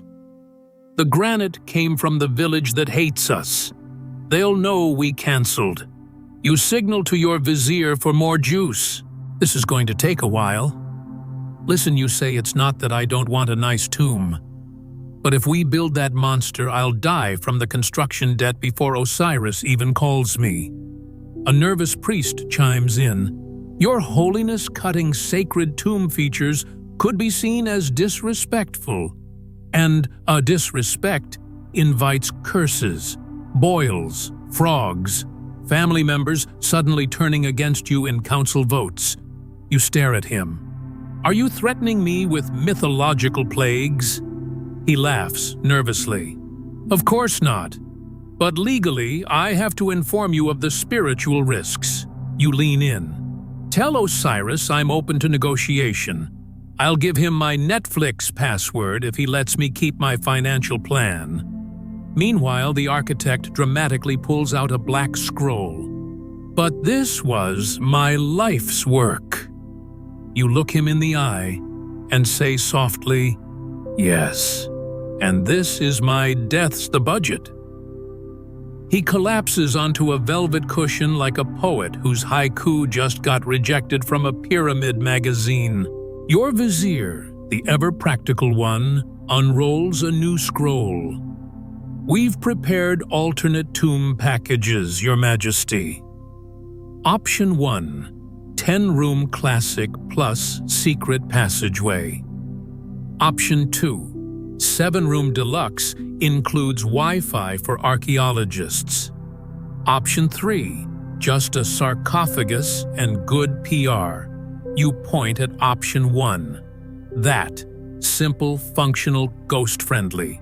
Everyone in the room looks like they're attending your funeral already, which, to be fair, is what this meeting is about. They murmur. One priest whispers, "But your legacy." You wave your hand. My legacy isn't in the size of my tomb. It's in the murals, the memes, the drama. And if I bankrupt the kingdom building a golden bathtub for my corpse, trust me, I'll be remembered as the Pharaoh who died stupid. More silence. The architect mumbles something about keeping just one crying statue for emotional closure, but no one listens. You stand up, brushing imaginary debt off your robes. Meeting over. Cut the nonsense. Carve a mural about how wise I was for budgeting like a goddamn genius. Add a caption, "He died with dignity and a surplus." As you walk out, you hear a whisper behind you. Maybe we should curse him. You stop, turn, smile, like a man who's already planning his own haunting. Try it. But if I come back as a ghost, I'm switching off your Wi-Fi every night at 3 a.m. A letter from your brother. If you die, can I be king? The real danger isn't curses. It's your own family group chat. You've barely recovered from slashing your own tomb budget and dodging a priest's passive-aggressive curses when a royal courier hands you a scroll, not from a foreign threat, not from rebels, worse. It's from your younger brother, Prince Set Nakte. Official title, Deputy King and Backup CEO. Unofficial title, the guy who brings his own crown to funerals. You open the scroll. It smells suspiciously expensive. Rose oil and smug ambition. The message begins sweetly, too sweetly. Dearest brother, may the gods bless you with eternal health. Though I had a dream suggesting otherwise. Anubis visited me in a vision last night and hinted that your divine clock may be ticking. Nothing urgent. Just spiritually speaking. In light of this purely theoretical scenario, do you have any preferences for your successor's coronation plaque, bronze or ivory? Also, and only out of loyalty, do let me know if there are any passwords I should know. Treasury vault, royal armory, Wi-Fi, etc. Much love. Your devoted brother, future Pharaoh, LOL. Unless you stare at the scroll, then you blink, then you flip it over, half expecting to find a hidden JK hieroglyph. Nope, just more rose oil. You place the scroll down very, very slowly, like it's made of cobra venom, and sigh. You've dealt with assassins, tax riots, priests trying to invoice you for extra afterlife options. But nothing has chilled your spine quite like the phrase, successor's coronation plaque, bronze or ivory. You call for your vizier. Bring me the wine again, you say calmly. But this time, let's sniff it first. Your vizier raises an eyebrow, feeling cautious, Your Majesty. You nod. Let's just say I received a thoughtful letter from my dear brother. one that ended in a winking emoji carved in ink. The vizier groans. Set nocte, again you nod. Set nocte. The same man who gave me an ergonomic royal dagger for my birthday. He winces. Very ergonomic for stabbing. You look at the fruit platter in front of you. You eye a grape suspiciously. Then poke it. It doesn't explode, but still, you don't eat it. Suddenly, being Pharaoh doesn't feel like being a living god. It feels like being the last employee standing at a toxic startup, where everyone's just waiting for your chair to open up.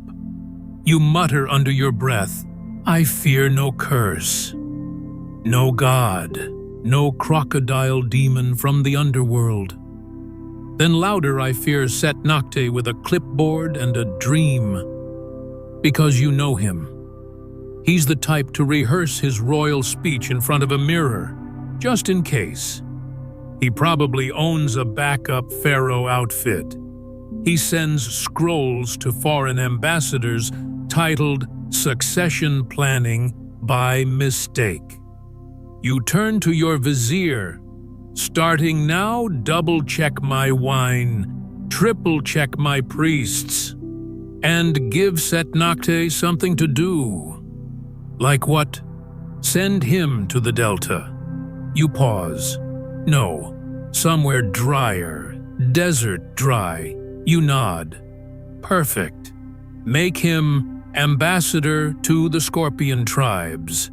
Your vizier jots it down like it's a perfectly normal HR assignment. You lean back in your chair. Everything looks peaceful, but you know better. You've seen the real threat, and it's not a plague or rebellion. It's the family group chat with a suspiciously cheerful younger brother asking for Wi-Fi passwords before you're even dead. You glance down at your wine. Take a sip. It tastes slightly off. You nod solemnly. It's time we hired a new royal bartender, just in case. 1900s, Royal Depression Hour, when even a pharaoh wants a day off. The sun dips low. The priests chant somewhere in the distance. Your wine is triple-checked. Your food is half-poisoned, probably. Your brother's letter is still sitting on your desk, smelling like betrayal and rose oil. But right now, it's not the poison or the politics that gets to you. It's the silence. You're alone in your palace. Completely alone. No ministers, no concubines. Not even the royal cat dares come close anymore.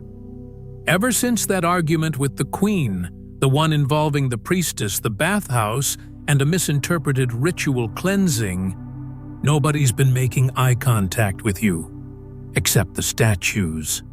The giant gods carved in stone stare at you from every wall. Their eyes never blink. Their expressions never change. You, on the other hand, feel like you're falling apart. You mutter under your breath, even the gods don't look this judgmental. You try pacing around the throne room, but it feels like walking inside a guilt museum. Every pillar reminds you of someone you disappointed. Every torch flicker feels like a whisper. Is this what power looks like? You sit down, not on the throne, just on a regular chair. A normal chair for a normal man, having a not-so-normal mental breakdown. You sigh, and then it hits you. Being Pharaoh is just extreme pretending. You're supposed to be a living god, but you're terrified of your own wife. You're supposed to command legions, but you flinch when your brother sends you a letter. You're supposed to rule life and death, but you lost sleep last night, approving your own tomb's budget cuts. You pick up a papyrus scroll titled Weekend Leave Policy for Divine Beings. It's blank, of course, because even gods apparently don't get days off. You look around your golden palace. all of it yours. But right now it feels more like a really expensive prison cell with mood lighting. You whisper to no one in particular. Sometimes I just want to take a break. 1 week. No thrones, no taxes, no snake assassins in my fruit bowl. Just a nice fishing trip. Maybe cry in a cave. Is that too much to ask? But no one answers. Because no one's allowed to be here. Your chief guards are outside arguing over whose fault it was you got caught by the queen. Your vizier is probably stress drinking in the archive room.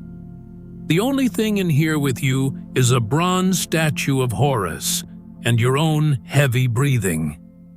You laugh. Just once. A dry, confused kind of laugh. I'm the most powerful man in the world, and I'm scared of bedtime. Because bedtime means dreams. Dreams mean regrets. And regrets mean remembering that under all the gold and titles, you're just a man pretending not to cry in a pyramid. You glance at the reflection of yourself on a polished obsidian plate. Who is that guy? Golden collar, royal eyeliner, ceremonial abs. But his eyes look tired. Being Pharaoh is just learning how to flex so hard you forget what real feelings even feel like. You don't cry. Of course not.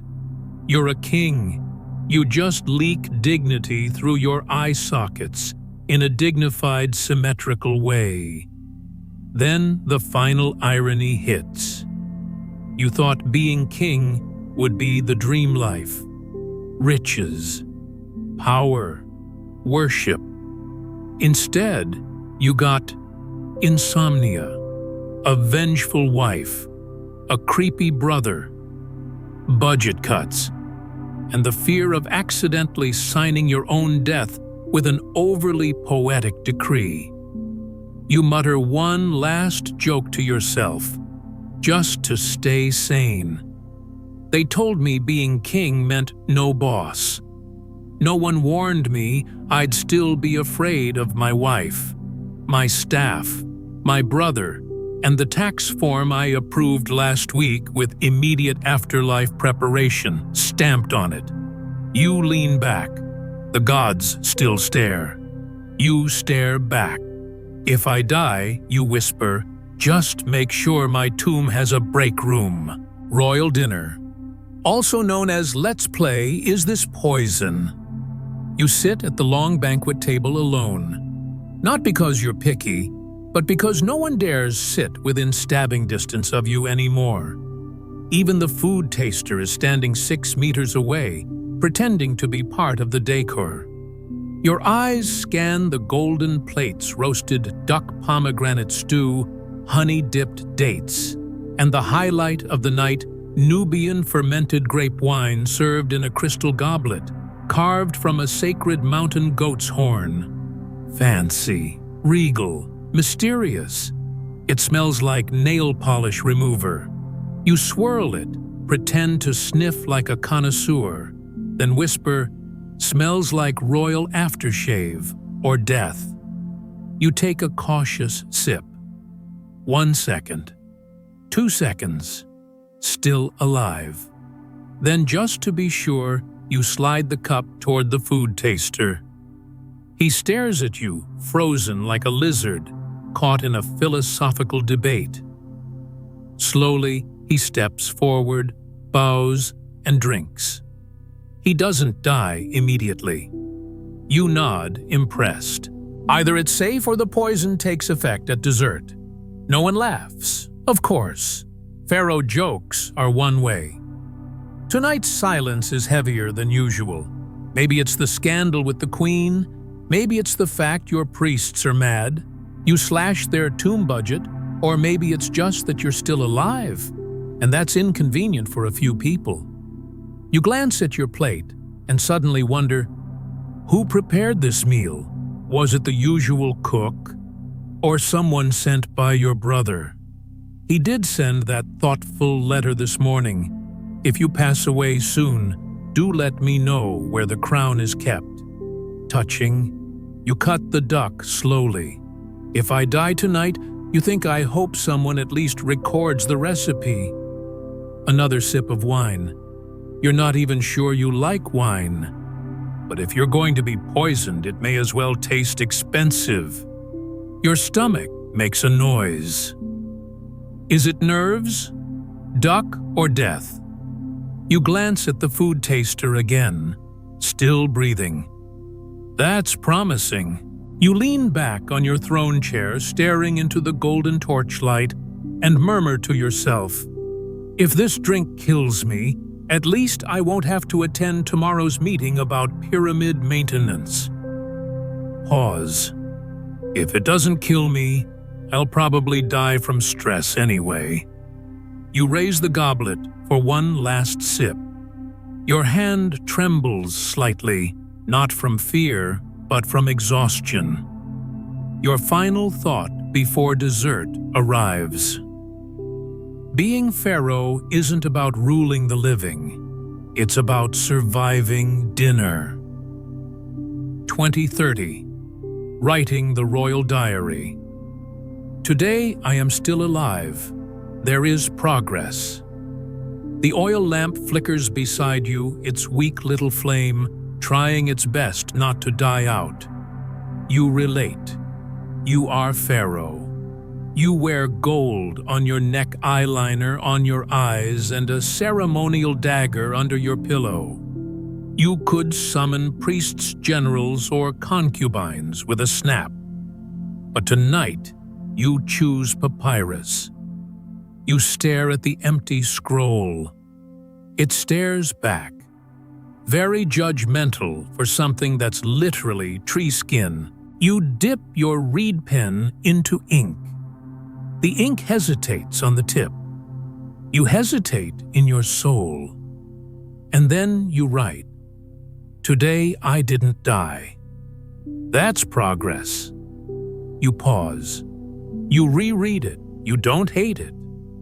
You add, "Note to future embalmers. Don't forget the cucumbers. I hate dry skin." You lean back, blink slowly, and realize that is probably the most emotionally honest thing you've said all day. Outside, the guards are singing a lullaby to Anubis.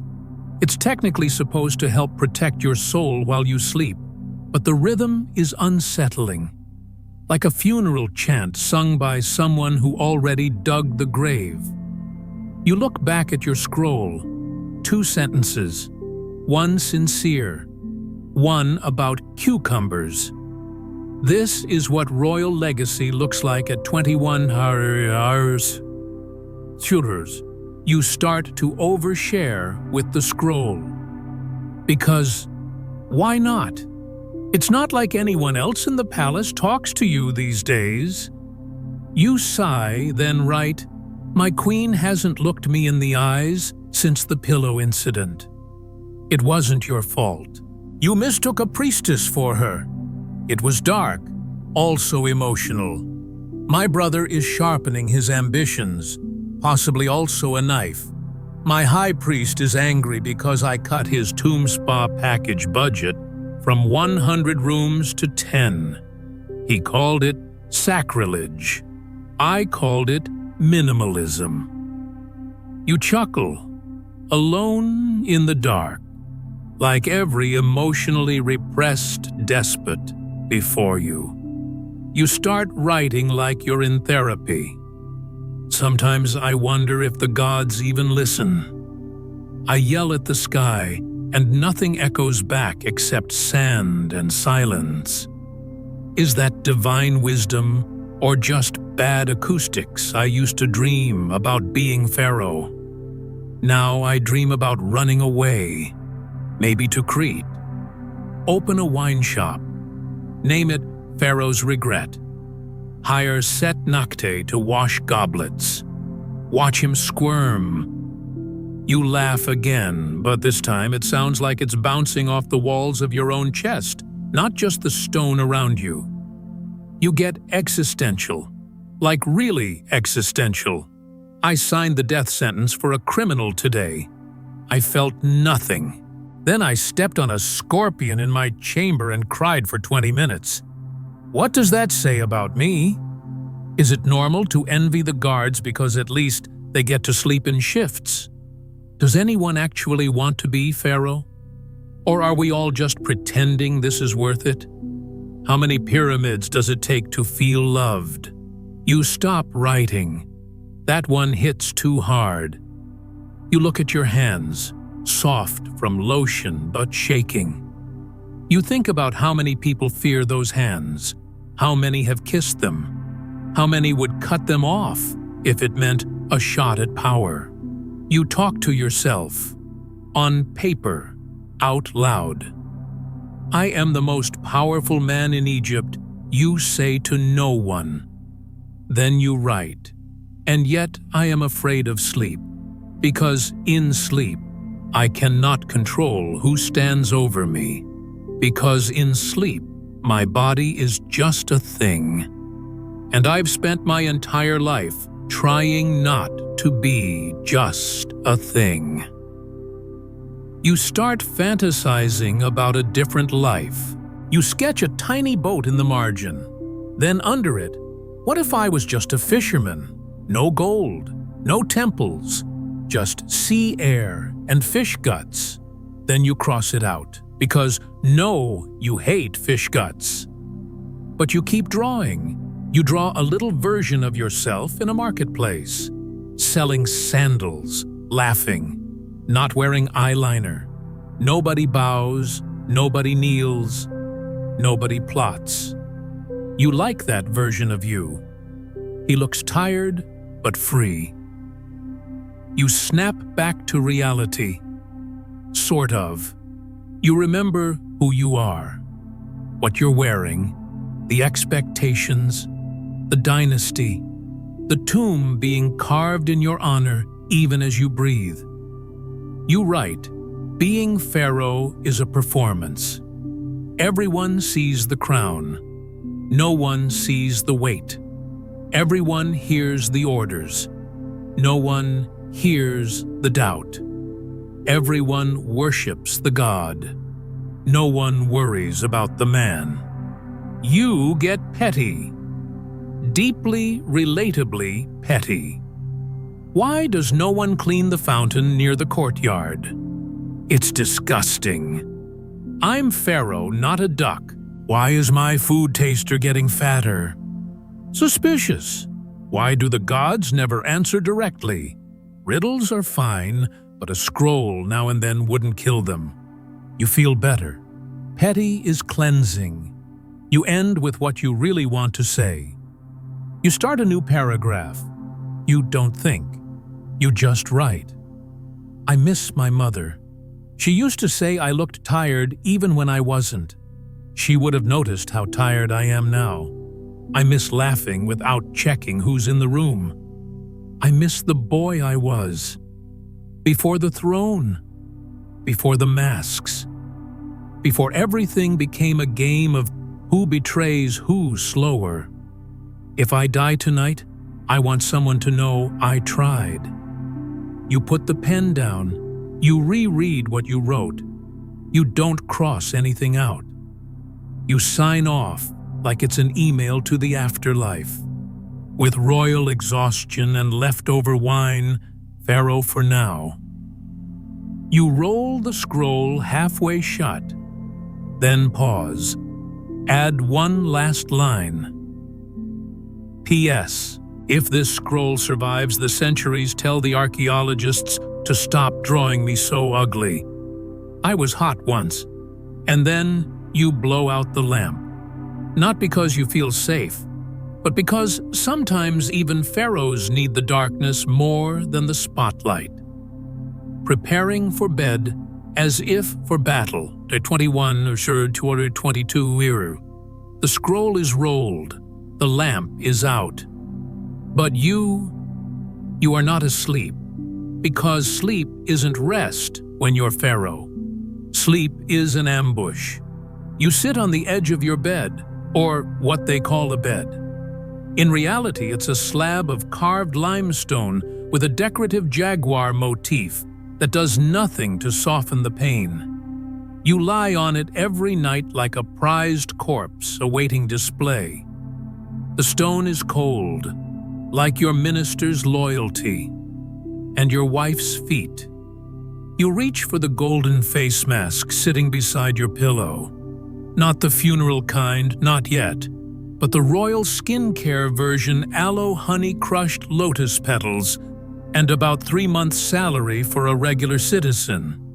You smear it on generously, not because you care about wrinkles, but because it's the only thing thick enough to hide the despair in your eyes. The royal skincare routine, a war paint of sadness. You look in the polished bronze mirror. You look shiny, frightening, like a haunted melon, but regal, and that's what matters. You speak aloud to your reflection. This is not vanity. This is camouflage. Because if people see your exhaustion, they'll think you're weak.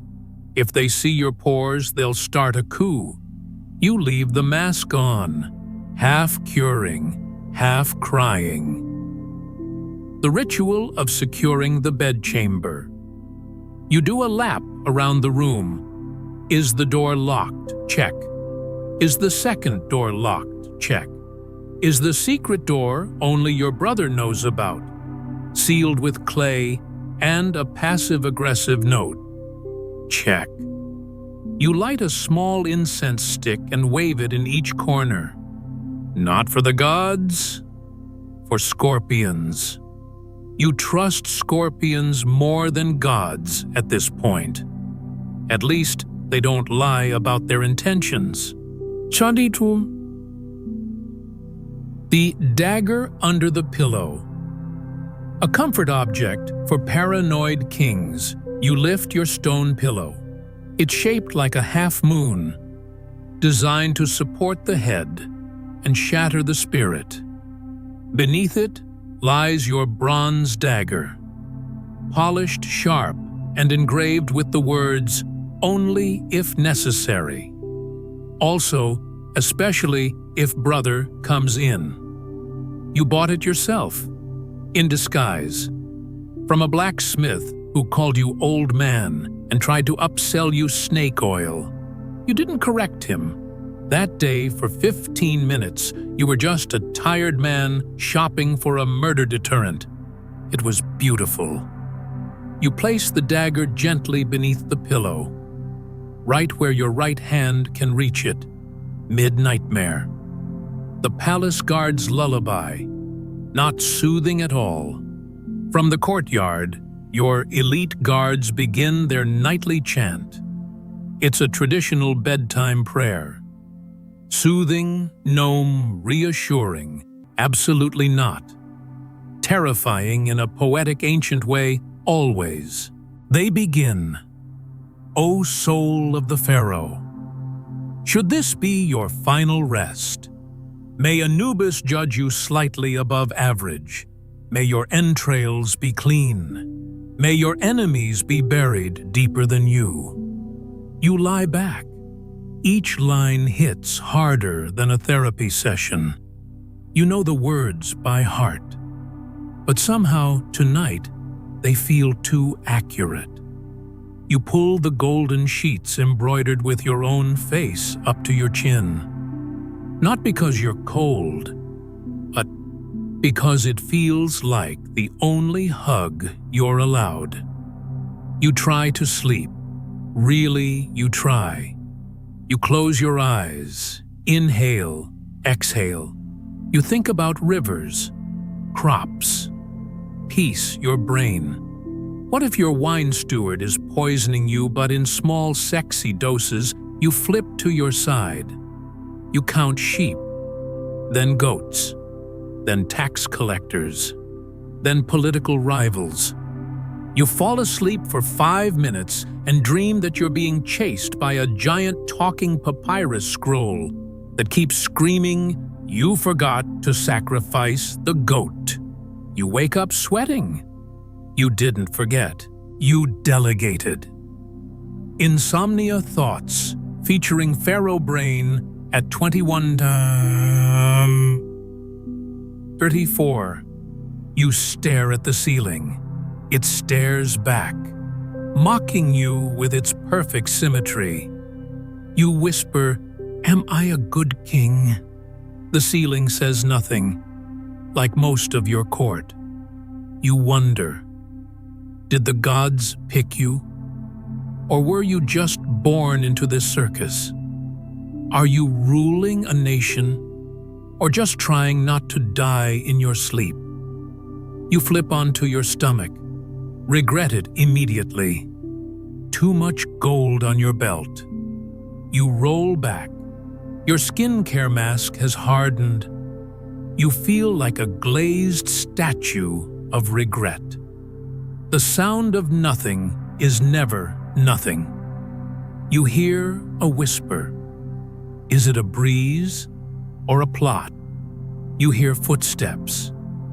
Are they guards or assassins dressed as guards? You hear a creak.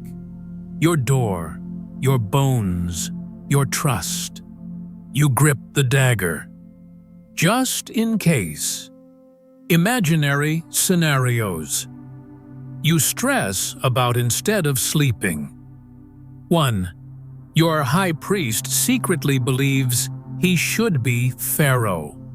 Starts a religion called the Real One. Gains 5,000 followers. Gets a book deal. 2. Your wife joins forces with your concubine, and they both write a play called Why He Was Never That Divine. It's a hit in Memphis. 3. Your embalmer is already measuring your arms. He calls it pre-planning. 4. Your son accidentally sacrifices you instead of a goat because he wasn't paying attention again. 5. You wake up in a museum, naked, tourists pointing at your toes. There's a sign, "He died alone but moisturized." You try a sleep spell, doesn't help. You whisper an old prayer. "Oh, Nephthys, goddess of the night, please wrap me in shadows soft and silent, and also maybe lower my blood pressure." You wait. Nothing happens. You sigh. You mumble. "Figures. I gave her a temple and everything." You fix the blanket corner, even though no one's watching. You pluck a single hair from your chest and wonder what era of your rule it represents. You kiss the dagger goodnight, for luck. You whisper, "If I wake up, I'll cancel tomorrow's parade." You won't. You almost fall asleep until a camel screams. Yes, a camel. Somewhere a camel lets out an unholy, drawn-out "Arg!" Why is there a camel inside the palace walls? Why is it screaming like your financial advisor? You sigh. Again, you stare into the darkness. You whisper, "This is why the Greeks think we're insane." You lie flat. You stop resisting. You let the night happen. Whatever it brings, dreams, omens, or your brother with a butter knife, you accept it. And right before sleep steals you for real, one last thought flutters through your golden mask. At least I didn't die on the toilet like King Hotep Ra. Sleep. Finally. Not peaceful, but something close. So you think you could survive this. And that's it. Your 24 hours as Pharaoh are over. You're still alive, barely, slightly traumatized, moderately exfoliated. You were supposed to be a god king, chosen by the heavens, worshipped by the masses, kissed by the sun. Instead, you spent half the day dodging assassins, arguing with priests, pretending to understand tax reforms written in hieroglyphs that look suspiciously like ducks, and trying not to cry into your golden face mask. Turns out, being Pharaoh isn't all orgies and pyramids. It's more like running a cursed startup where everyone wants your job, nobody does their actual job, and the only consistent support you get is from a cat, which honestly is the most loyal creature in the palace. You woke up at 400 a.m. to a man rubbing oil on your legs and whispering prayers about your kidneys. You survived breakfast with 5 concubines, a screaming scribe, and a goose that might have been possessed. You approved rituals that made no sense, got screamed at by your wife in front of the staff, and had a meeting with a priest who definitely wants your throne but keeps calling you divine, with the same tone your aunt uses when she says you've gained weight. You spent the afternoon pretending to be a god, then the evening pretending to be asleep. And somewhere in between, you may or may not have fallen in love with a high priestess who's 80% charm and 20% political threat. All this while wearing a belt that cuts off your circulation and a headdress that weighs more than a small child. You wanted power. You got paranoia. You wanted gold. You got indigestion. You wanted to be worshipped. Congratulations, you are now a walking anxiety scroll wrapped in linen and expectations. Still think you'd rule with wisdom and bring peace to the land. Sweetie, you just spent 20 minutes deciding whether the left obelisk looked slightly more aggressive than the right one, and it nearly caused a civil war. You don't rule Egypt. Egypt rules you. The Nile doesn't ask your permission to flood.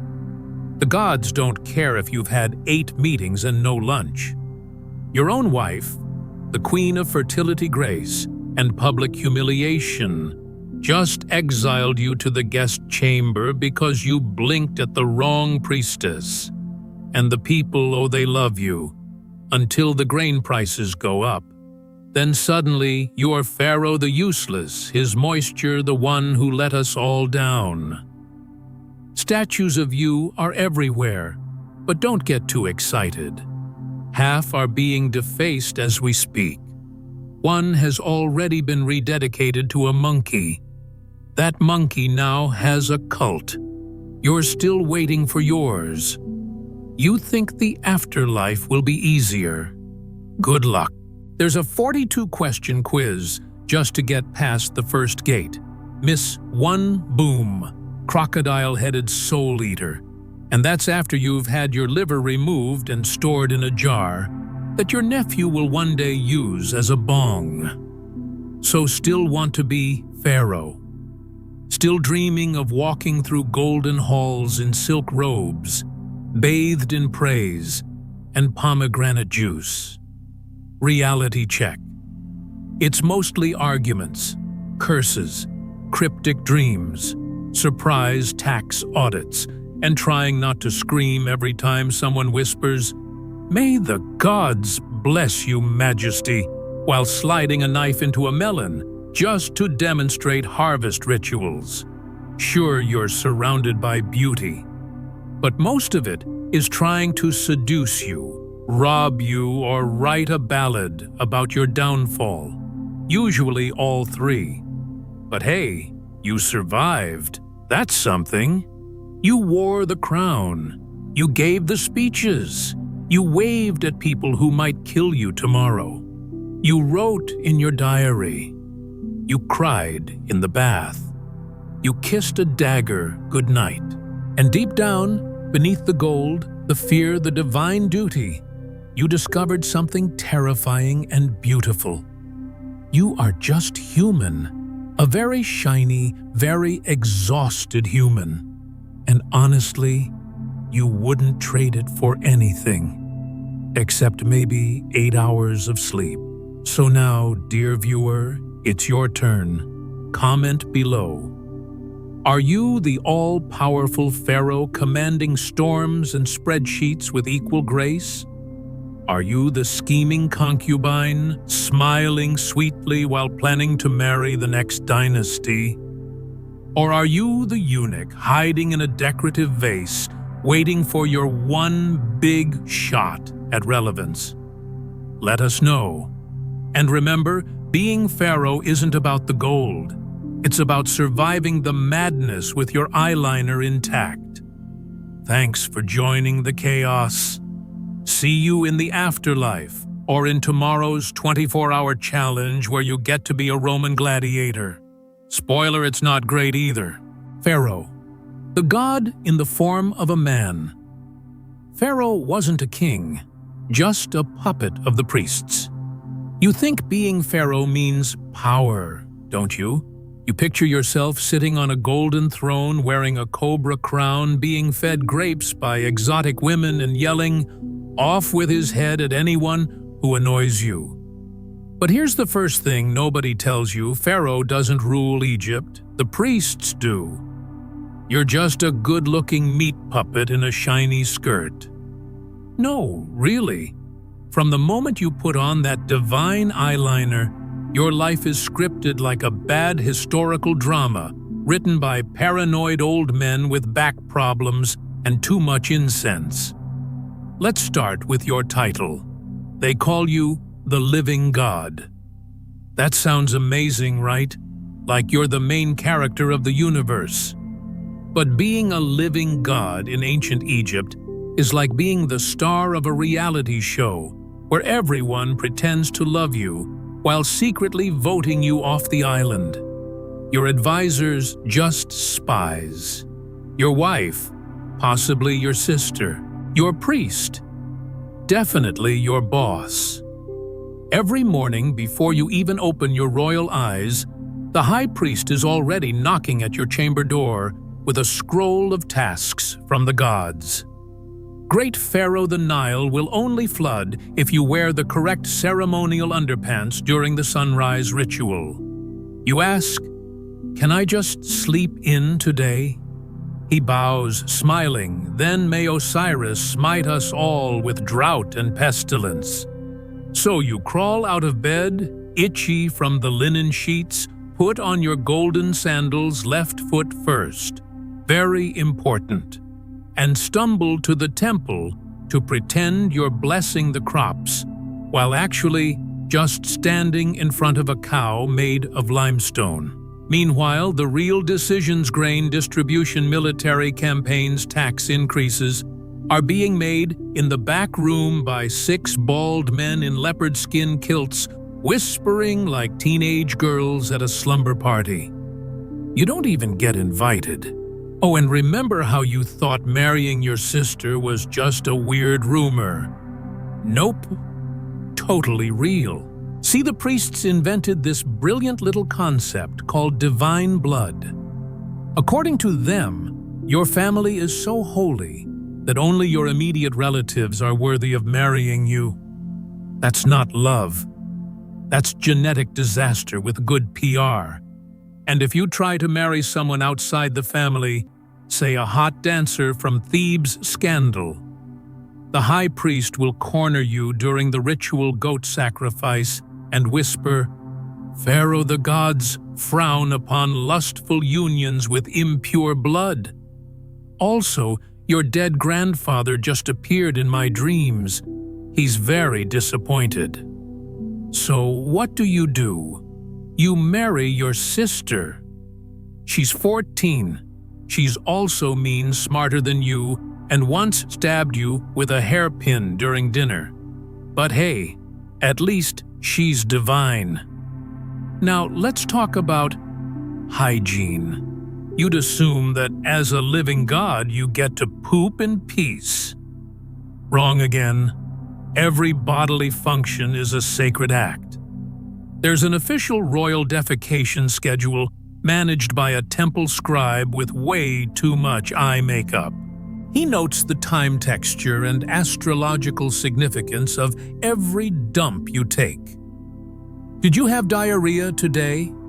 That's not indigestion. That's a cosmic omen. The gods are trying to send a message. Probably stop eating spoiled goose.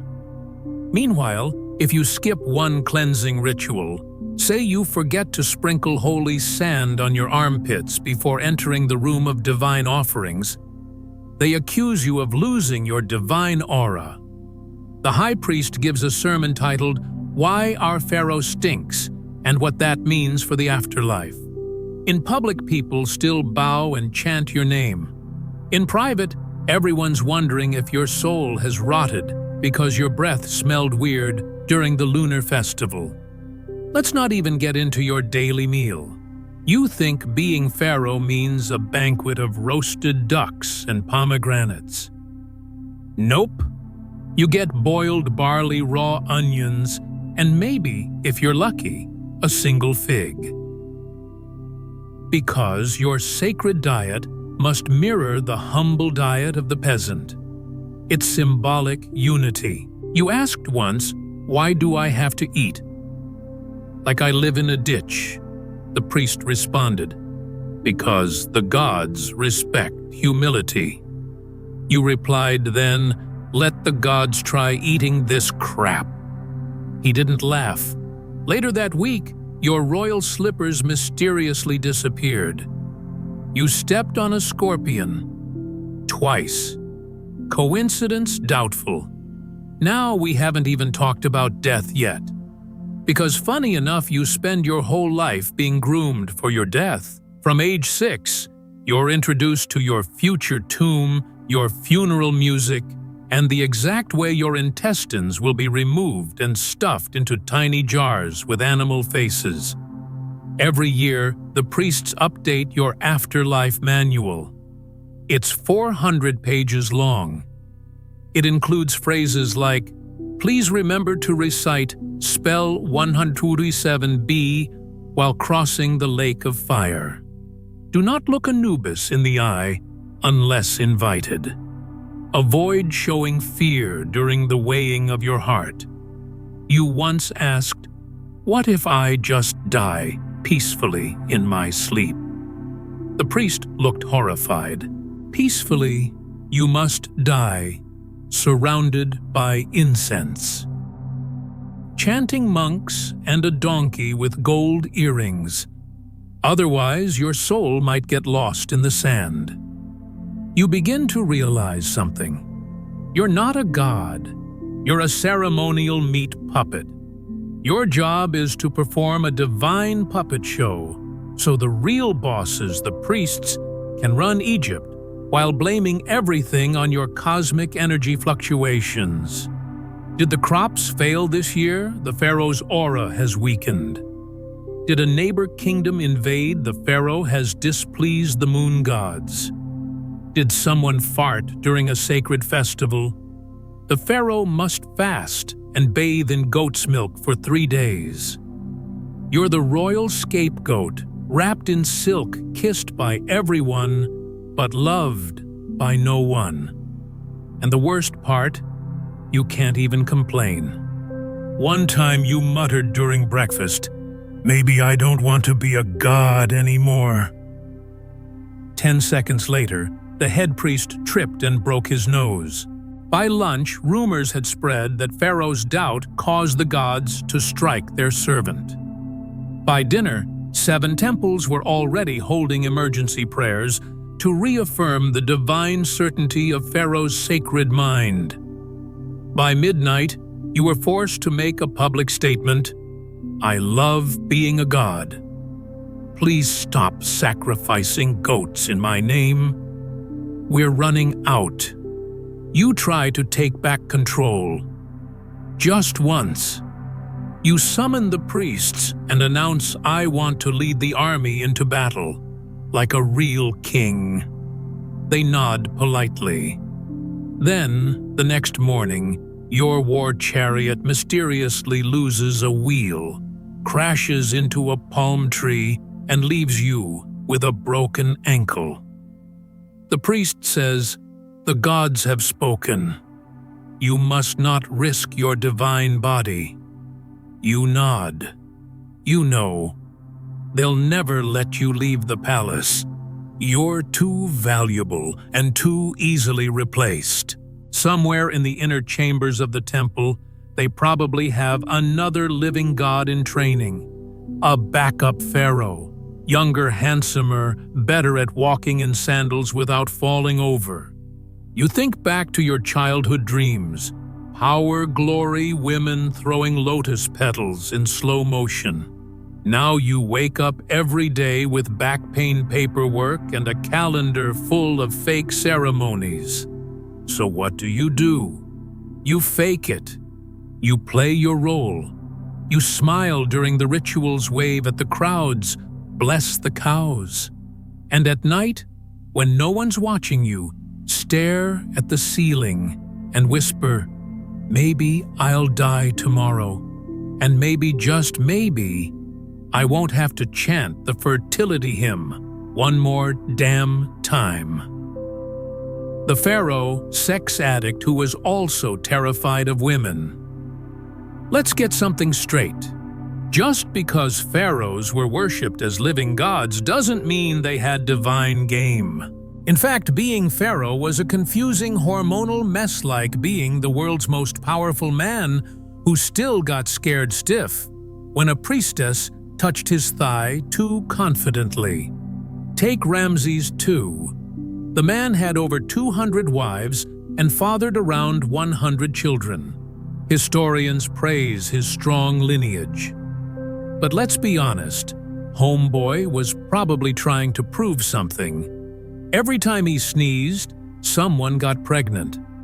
And yet, he still prayed to the gods every night to maintain his divine stamina, which is polite Egyptian for "please don't let me go soft during the state-funded orgy." And yes, state-funded orgies were real. They called them fertility rituals. Imagine taxpayers today having to fund your Tinder premium. That's basically how it worked. But even in a kingdom obsessed with sex, pharaohs were deeply insecure. Why? Because while they were expected to satisfy the gods, they were also terrified of the mortals, specifically the female ones. There's an old tale of a young pharaoh who skipped 3 days of meetings because a court dancer whispered she could summon rain with her hips. He locked himself in the royal chamber with her, convinced she was a goddess. He died on the 4th day. Cause of death, dehydration. Not the clean medical kind. The other kind. The kind they don't teach in history class. Sex wasn't just pleasure. It was power, especially for women. Cleopatra wasn't a pharaoh technically, but she used sex the way generals used armies. She didn't seduce men. She captured them. Julius Caesar came to conquer Egypt and ended up babysitting her toddler. Mark Antony gave up his Roman military career for her bed. And she turned every moan into a political treaty. This terrified the old guard. The priests feared women like Cleopatra because they couldn't control her with scrolls or divine nonsense. She didn't need blessings. She had perfume intelligence and strategy. That was more dangerous than any crocodile god. Meanwhile, male pharaohs were stuck in a trap, expected to sleep with everything that moved, but judged if they caught feelings. Some temples even had purity rules that forbade pharaohs from touching women before rituals, so they hired substitute wives, basically body doubles, who'd act out the king's romantic frustrations with exact timing. Imagine explaining that job to your parents. But the madness didn't stop there. In the Great Library of Alexandria, before it got burned by testosterone and politics, there was a scroll titled The Ritual of Rain, Pleasuring the Earth. It claimed that if a pharaoh climaxed at the right moment, the Nile would flood and bring harvest. Yes. Ancient Egypt believed orgasms controlled weather. One pharaoh, whose name is wisely lost to time, took this very seriously. He ordered all farmers to practice spiritual intercourse before every planting season. Imagine hundreds of confused peasants nervously looking up at the sky, praying it rains before their wife finds out what's going on behind the barn. To be fair, these weren't just horny mistakes. They were also political disasters. One pharaoh got so obsessed with a foreign mistress that he diverted temple funds to build her a pleasure palace. The result? Grain taxes skyrocketed, statues of the goddess Isis were melted down for scented oils, and the people rioted. All because one man thought with the wrong pyramid. Yet the weirdest part wasn't how pharaohs chased sex. It was how they feared its consequences. Some believed that every orgasm leaked royal power. Others thought if they slept with the wrong woman, their soul would become impure and be rejected by the gods. That's why they kept marrying their sisters. It wasn't incest by love. It was incest by policy. A twisted attempt to preserve divine bloodlines and avoid new political threats in the bedroom. But that only made things worse. Marrying your sister meant dinner with your ex, who also happened to be your cousin's spiritual advisor and potential assassin. Imagine getting into an argument over temple taxes, then remembering she knows what you look like naked, and also controls half your army. Even the bedroom wasn't safe. That's why pharaohs slept with a dagger under their pillow, not for war, but for pillow talk. Trust issues were real. In the end, being a pharaoh meant being horny, paranoid, and tragically misunderstood. You were expected to satisfy the gods, the priests, the people, and your 35 wives, while hiding the fact that you were terrified of the next seductive priestess who might poison your wine, or worse, ask your opinion on politics. So next time someone tells you being king is sexy, remind them Ramses II had hundreds of lovers and probably died surrounded by them, but not from pleasure. From fear exhaustion and the slow realization that even god-kings aren't safe from a woman with eyeliner ambition and a secret scroll in her sleeve. One dumb decision, 10,000 dead. So far, we've seen that being pharaoh was a confusing cocktail of divine delusion, bedroom paranoia, and priest-infused politics. But what happens when a god-king thinks he's not just sexy, but also smart? That's where things get deadly. See, pharaohs didn't have advisors. They had professional yes-men. The court wasn't there to question the king, it was there to clap. So when a pharaoh had a brilliant idea, the only response was, "Yes, your radiance," followed by mass funerals 3 weeks later. Let's begin with Exhibit A Pharaoh Akhenaten.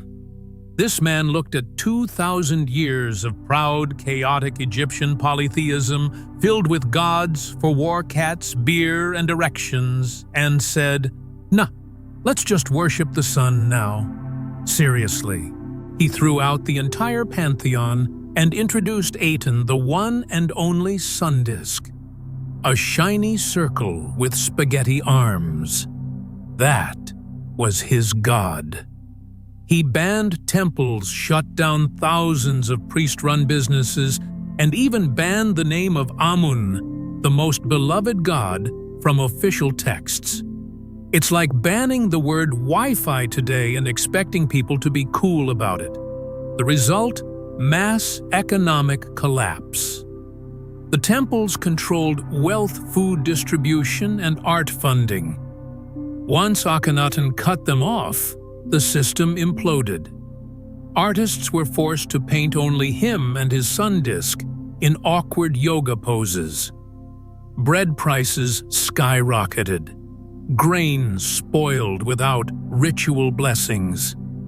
And the people they starved, while Akhenaten posed in a kilt writing poems to sunlight. By the time he died, Egypt was on the brink of civil war. His name was so hated that future pharaohs literally chiseled it off every monument they could find. It's the ancient Egyptian version of being unfollowed by your entire kingdom. But don't worry, it gets dumber. Pharaohs loved statues, not of gods of themselves. One particularly insecure pharaoh historians still debate who possibly Userkaf, or a later Ptolemaic ruler with short man syndrome, decided that being remembered as a decent ruler wasn't enough. He wanted to be taller than time, so he ordered a 20-meter-tall statue of himself in the middle of the desert. No shelter, no foundation, no common sense. 30,000 laborers were recruited. Over 8,000 died from heat stroke, falling blocks, scorpion stings, and probably just giving up on life. After 2 brutal years, they finally finished it. It stood tall for 2 weeks. Then the wind came. Turns out, a 20-meter ego with no engineering support doesn't do well against desert storms. The statue snapped at the knees like a drunk flamingo and collapsed. Ancient scribes reportedly documented the sound as like the gods farting in rage. To honor the dead, the next pharaoh ordered a smaller statue of himself. Naturally. But nothing beats the classic stupid Sam Truian move. You see, pharaohs loved prophecies. Why? Because they were vague, flattering, and open to wild interpretation, just like horoscopes, but with more executions. One day, a cryptic message appeared on a temple wall. He who wears the cobra crown on an even-numbered day shall live forever. Instead of asking, is this symbolic, or should we double-check this with a priest, the pharaoh went full Hunger Games. 4 royal officials had been scheduled to wear the ceremonial Uraeus cobra crown during a festival, 3 of them on even days. The pharaoh wanted immortality for himself, so he had all 4 officials poisoned to make sure he wore it on the right day.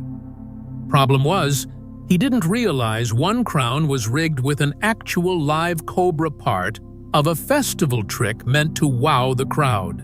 The snake, likely confused and extremely pissed about being stuck in royal headgear, bit the pharaoh during the parade. He died foaming at the mouth before sundown. The prophecy was technically correct. He lived forever in the form of a national embarrassment. Still not convinced that pharaohs made terrible choices. How about this one? There was once a pharaoh, likely from the late Middle Kingdom, who had an irrational fear of hippos. Fair. Hippos kill more people annually than lions. But this pharaoh didn't stop at avoid hippos. He went further. He banned all hippo-related imagery, all statues, amulets, and even the god Taweret, the protective pregnant hippo goddess, were declared illegal. This goddess had protected childbirth for centuries. Without her, mothers across Egypt lost a spiritual protector. The infant mortality rate surged. Midwives were blamed. Some were executed, all because one man saw a hippo in a dream and peed the royal sheets. Or how about the pharaoh who feared betrayal so deeply he ordered every door in the palace removed so no one could plot behind them? As a result, scorpions wandered freely through the hallways, dozens of courtiers were stung, and one unlucky royal chef was found convulsing next to a bowl of cursed lentils. Sometimes the dumbest decisions weren't about death, they were about fashion. A pharaoh once decided the traditional white crown was too basic. He commissioned a gold double-horned helmet with sapphires glued onto it. It weighed over 20 kilos. He wore it once, tripped on the palace steps, died of a snapped neck. The court blamed bad omens, but really, it was bad design. At the heart of it all, these disasters came from the same root: absolute power plus zero accountability. Nobody told Pharaoh no. Not the priests, not the scribes, not the architect measuring foundation angles with a stick. When the Pharaoh said, "Let's build a tomb shaped like a crab claw," everyone clapped and fetched chisels. The price: famine, rebellion, unfinished pyramids, broken statues, mass graves of workers who died for vanity projects. And still, each ruler believed they were infallible, divine, eternal. Except time had other plans. The pyramids still stand, but most pharaohs are remembered not for wisdom, but for wildly overestimating their IQ while underestimating gravity snakes and horny priestesses. So next time you screw up a group project or send a risky text, remember, you might have embarrassed yourself, but at least you didn't kill 10,000 people by building a 20-meter selfie in a sandstorm. Inside the tomb, stuff you can't unsee after watching pharaohs ruin the economy, get bit by snakes, and die under statues of themselves, you'd think the madness would end at death. Wrong. If you thought the tomb was a quiet place for eternal rest, think again. Pharaohs didn't go gently into the afterlife. They packed for it like hoarders going on a cosmic vacation. And what they brought says a lot about who they really were. Power-hungry, sex-obsessed, superstitious, and just a little constipated. Let's start with the golden toilet. Yes, a golden toilet. One tomb revealed a fully functioning commode crafted from solid gold. Not for show, not symbolic, functional. Complete with a hollow chamber beneath and a stool carved with delicate lotus petals, because nothing says divine ruler like pooping in style for eternity. Why simple? The pharaoh believed that in the afterlife, just like in real life, he'd still need to do his business. And what's the point of being a god if you have to squat behind a sand dune? But that's just the start. In a separate tomb, archaeologists found something wrapped, carefully, delicately, tucked beside the embalmed body. At first, scholars thought it was a charm, or maybe a linen scroll. Nope, it was an ancient condom, linen oiled and tied with a tiny decorative string. The reason, the pharaoh apparently believed he would unite with the goddess of fertility in the afterlife.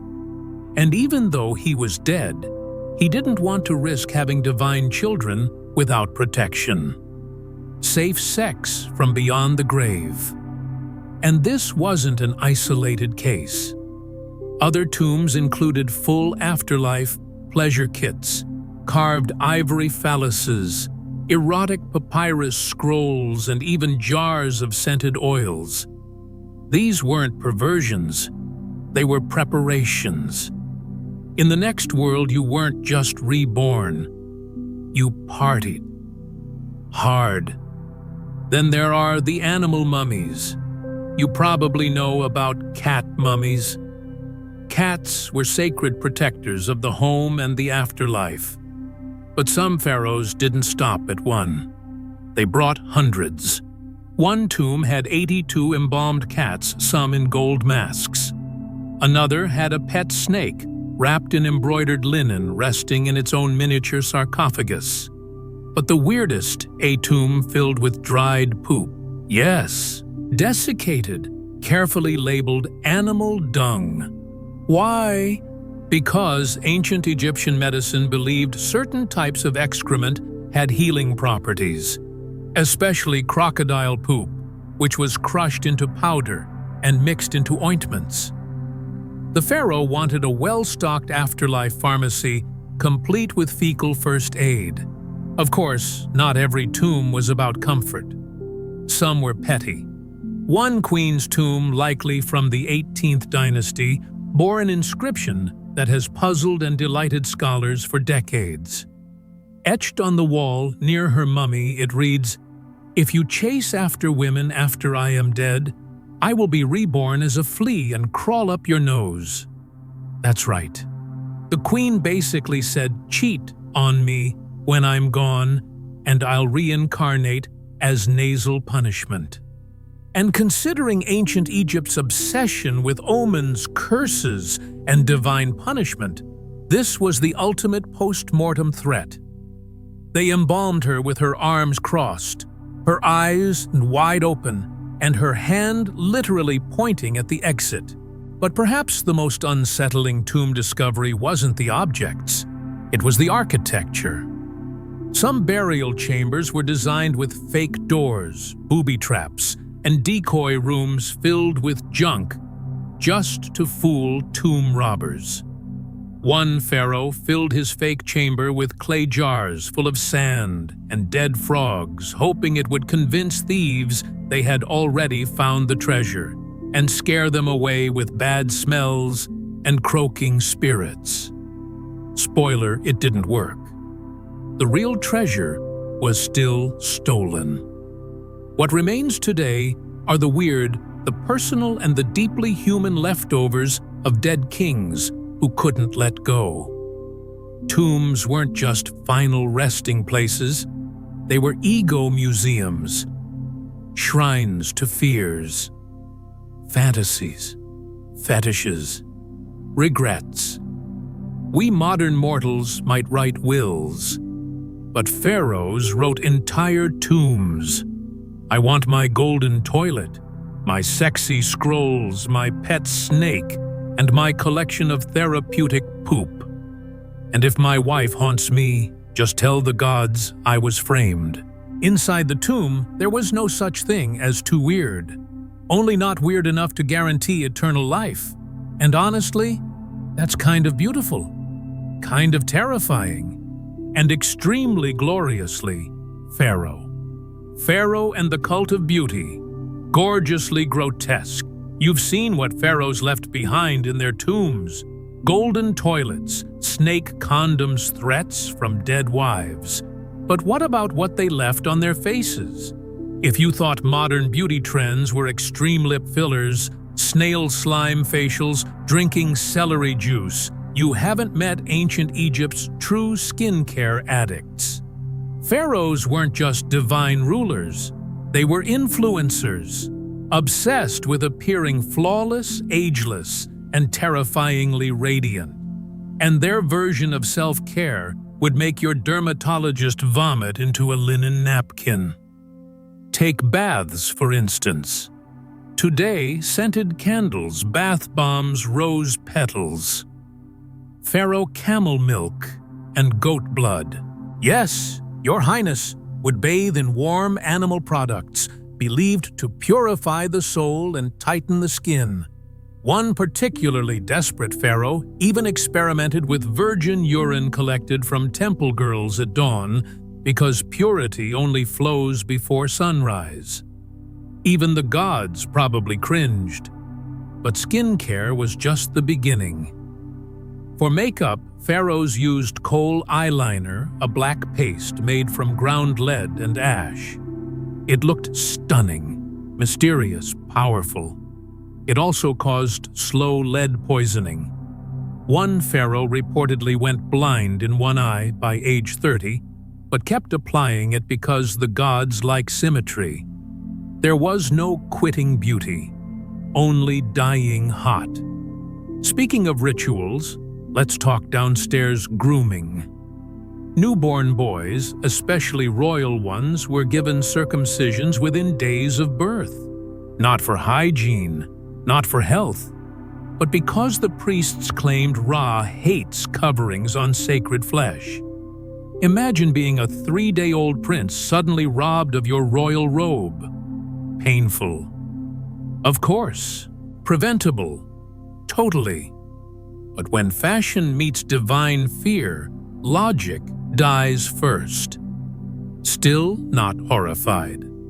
Let's discuss Pharaoh's eternal youth elixir, made with mercury for glow, snake bile for stamina, powdered mummy remains, yes, from actual mummies. All blended with spring water from a sacred oasis. They believed this would keep the flesh soft and the soul fresh. What it actually did was kill the pharaoh from the inside out, slowly, one drop at a time. But at least he looked fabulous while dying. In truth, pharaohs weren't just ruling Egypt. They were battling mortality with a mix of alchemy and insanity, convinced they could delay death if they just exfoliated hard enough. They weren't afraid of aging. They were afraid of not looking divine while doing it. The pharaohs who killed themselves in the dumbest possible ways. Now you've seen pharaohs die for beauty, smearing lead on their eyes, sipping mercury smoothies, bathing in virgin pee. But at least those deaths came from effort. The next batch. They didn't even try to die beautifully. They just died stupid. Because here's the truth. No priest would dare chisel in stone. Some pharaohs didn't die in war, or from assassination, or betrayal. Nope, they died because they were idiots. Divine, God-anointed, pyramid-building morons. Let's begin with the tale of Pharaoh Nefernu-Hoops, a ruler obsessed with a giant sapphire known as the Eye of Horus. His priests told him the stone had the power to protect him from all harm, but only if it entered his body. Now, there are several ways to carry something close to your heart. A necklace, a pouch, maybe a sacred armband. But Nefer, he chose the esophagus. In front of his council, he stood tall and said, "Witness my divinity," then tried to swallow the entire sapphire. He choked halfway through and collapsed. The guards tried to help, but the priests stopped them. Do not interrupt the ritual of absorption. He died with the gem still in his throat. His tomb nowhere to be found. Probably because the builders couldn't stop laughing long enough to finish it. And yet, the bar was still not at its lowest. That would come with Pharaoh Seneferu the Bold, who believed the sacred crocodile of Sobek the Nile god would grant him immortality if they swam together under the full moon. Now the priests tried to explain, "It's a symbolic swim, Your Grace. You bathe in the holy waters, and we chant." But Seneferu wasn't into metaphors. He stripped naked, climbed into the royal barge, and paddled out to the crocodile enclosure himself. Witnesses said he whispered to the beast, "Take me into the afterlife gently, brother." The crocodile, having not been fed that day, replied, "Say less," and bit his leg off. The pharaoh bled out mid-prayer. A statue was made in his honor, not of him ruling, but of him floating face down in a pond with one foot missing. It's still in a museum. Then there's Pharaoh Kamwest, who read too many scrolls about rebirth and divine resurrection. One passage described Osiris rising from the underworld after being buried alive. Kamweset took it literally. He ordered the guards to bury him in a sealed chamber for 3 days to unlock godhood. He even told the court, "Don't dig me up unless I knock 3 times with the bones of my ancestors." They waited. 3 days passed. Not a single knock. He was dug up pale stiff and very much not godlike. Just dead. Turns out even pharaohs can't survive on ego and hot air. But nothing, and we mean nothing, tops the death of Pharaoh Menkaure, the Moist. Menkaure believed that a drought had cursed his kingdom because the gods weren't entertained. So he invented a new ritual, the rain dance of the divine groin. Yes, that's what he called it. He gathered the entire court, the scribes, the nobles, even his skeptical mother. And then he stripped naked, oiled himself, and began flopping around the palace courtyard in the August heat, shouting, "Water shall flow from the sky, and from me." He slipped, fell backwards, hit his head on a sacrificial bowl, died on the spot. The next day, it rained. Historians argue to this day if that counted as a miracle or just comedic timing from the gods. Let's not forget the poor Prince Tutemhab, a minor royal, who once tried to test a fertility spell by chanting it to a bull. The spell worked. On the bull. He didn't die from the spell, but from the stampede that followed. The moral, don't flirt with livestock, even magically. Across Egyptian history, these stories were buried, twisted, or erased. Priests couldn't allow the public to think their living gods died from crocodiles' rocks or pelvic dancing. So they rewrote history. The great Pharaoh ascended in glory, guided by Horus. Translation: He tripped into a fire pit while arguing with his concubine. He merged with the Nile and became one with eternity. Translation: He drowned because he thought he could walk on water. He transcended the flesh and became pure energy. Translation: accidentally ate fermented onions and hallucinated himself off a balcony. But these weren't just bloopers. They were warnings in disguise. Warnings that no matter how many pyramids you build or how many virgins bathe your feet, stupidity kills gods too. And if the gods are laughing, it's probably because they've seen this all before. From the pharaoh who licked a sacred toad to the queen who tried to seduce a storm with perfume made from lion pee. Egypt has always been a land where divine power meets human dumbassery, and it's glorious. When the pharaoh died, and the people partied like it was a festival for all the golden sarcophagi, divine rituals, and teary priestly chants. Here's something ancient Egyptian history textbooks don't want to admit. When the pharaoh finally kicked the golden bucket, the people celebrated. Yes.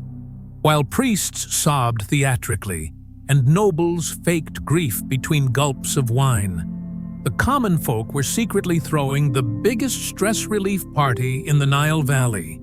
And why wouldn't they? Pharaohs, for all their divine light and cosmic order, were often brutal, paranoid, horny micromanagers who taxed bread-enslaved cousins and declared war because a bird pooped on their statue. So when one of them died, the peasants didn't mourn. They exhaled. They didn't say, "Long live the king." They said, "Thank Ra, that bastard's gone." In fact, there was a whole unofficial tradition called the Great Letting Go.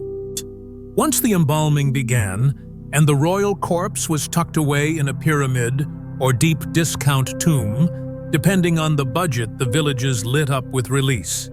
And no, not spiritual release. We're talking deep, sweaty, cathartic chaos. They painted caricatures of the pharaoh on walls, giving him donkey ears, tiny phalluses, or massive noses filled with flies. Some wrote poems like, "O mighty pharaoh, eater of figs and scents, may you now rule the underworld, where you can't tax us." And if they had clay statues of him, smashed. torched, sometimes even defecated on. Yes, one village in what is now Middle Egypt even created a ritual called the cleansing of the sphincter lord.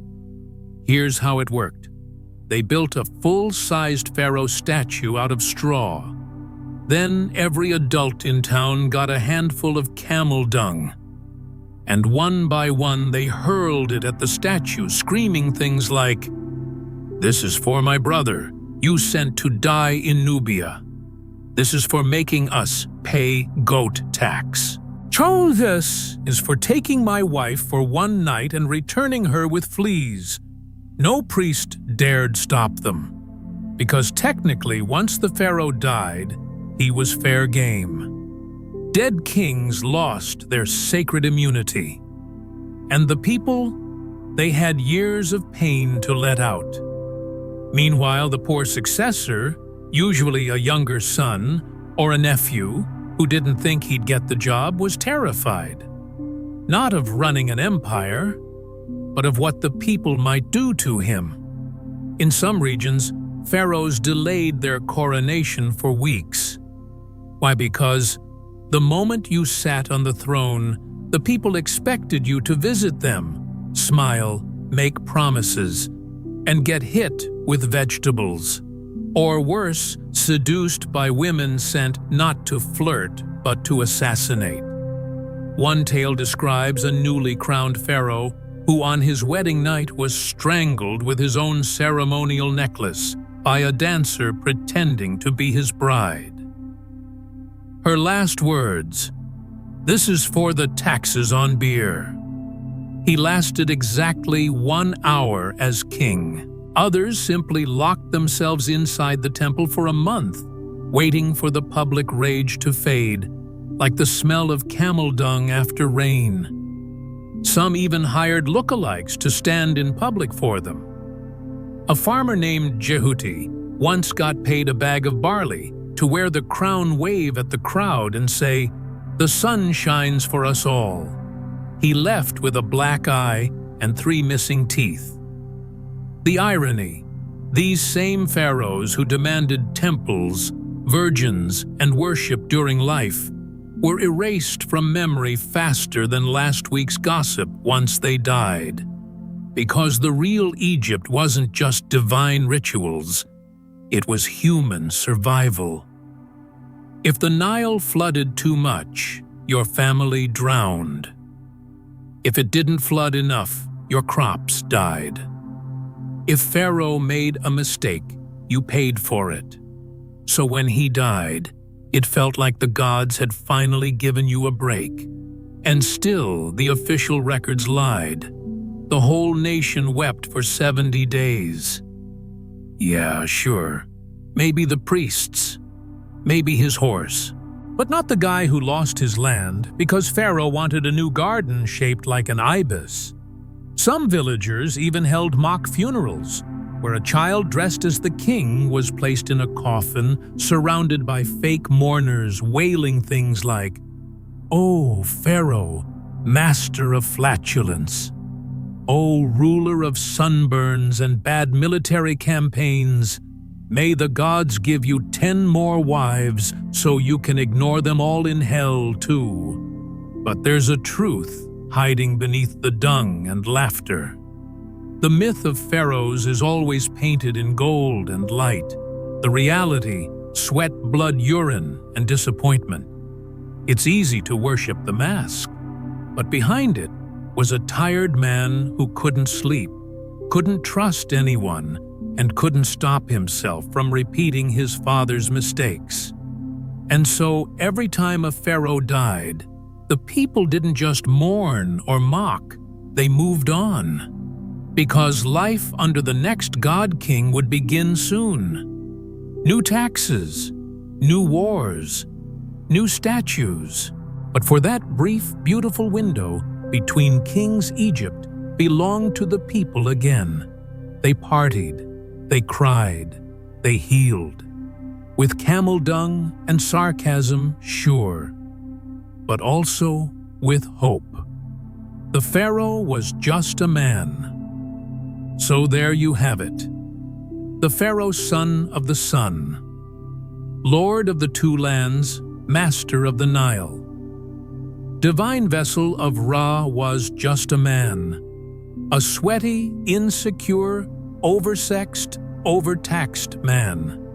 A man who was afraid of his wife, obsessed with his power, addicted to flattery, and ultimately, someone who could die from something as dumb as, "Let me try to wrestle this crocodile wearing a crown." He wasn't a god. He was a guy who got high on his own legend. He wanted to be remembered forever. So he built pyramids, carved his name on every wall, married 200 women, declared himself immortal, and still couldn't stop the peasants from throwing camel poop at his statue the second he died. Even his mummy ended up in a museum gift shop postcard. So, next time you dream of becoming a god king, ask yourself, can you handle the pressure of being worshipped and secretly hated? Are you ready to bless the crops, survive political orgies, navigate horny priestesses, and still die in your bathtub slipping on a sacred soap? Because Pharaoh wasn't born wise. He was born terrified and horny, and power only made it worse. So yes, you may think you're ready to rule like a god, but chances are you'll end up a dried-up mummy with eyeliner and a will that says, "Please moisturize my corpse daily.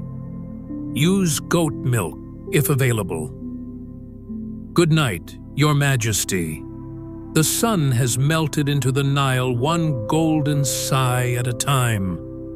The palm trees sway like lazy dancers. The incense fades. The last harp note dies. And now silence. Almost. Far from the throne room, the servants finish scrubbing off today's humiliation. The high priests are drinking fermented goat's milk behind the temple. And your royal wife, she's locked you out of the master chamber again because you were caught spooning with that suspiciously handsome male priest from the Temple of Thoth.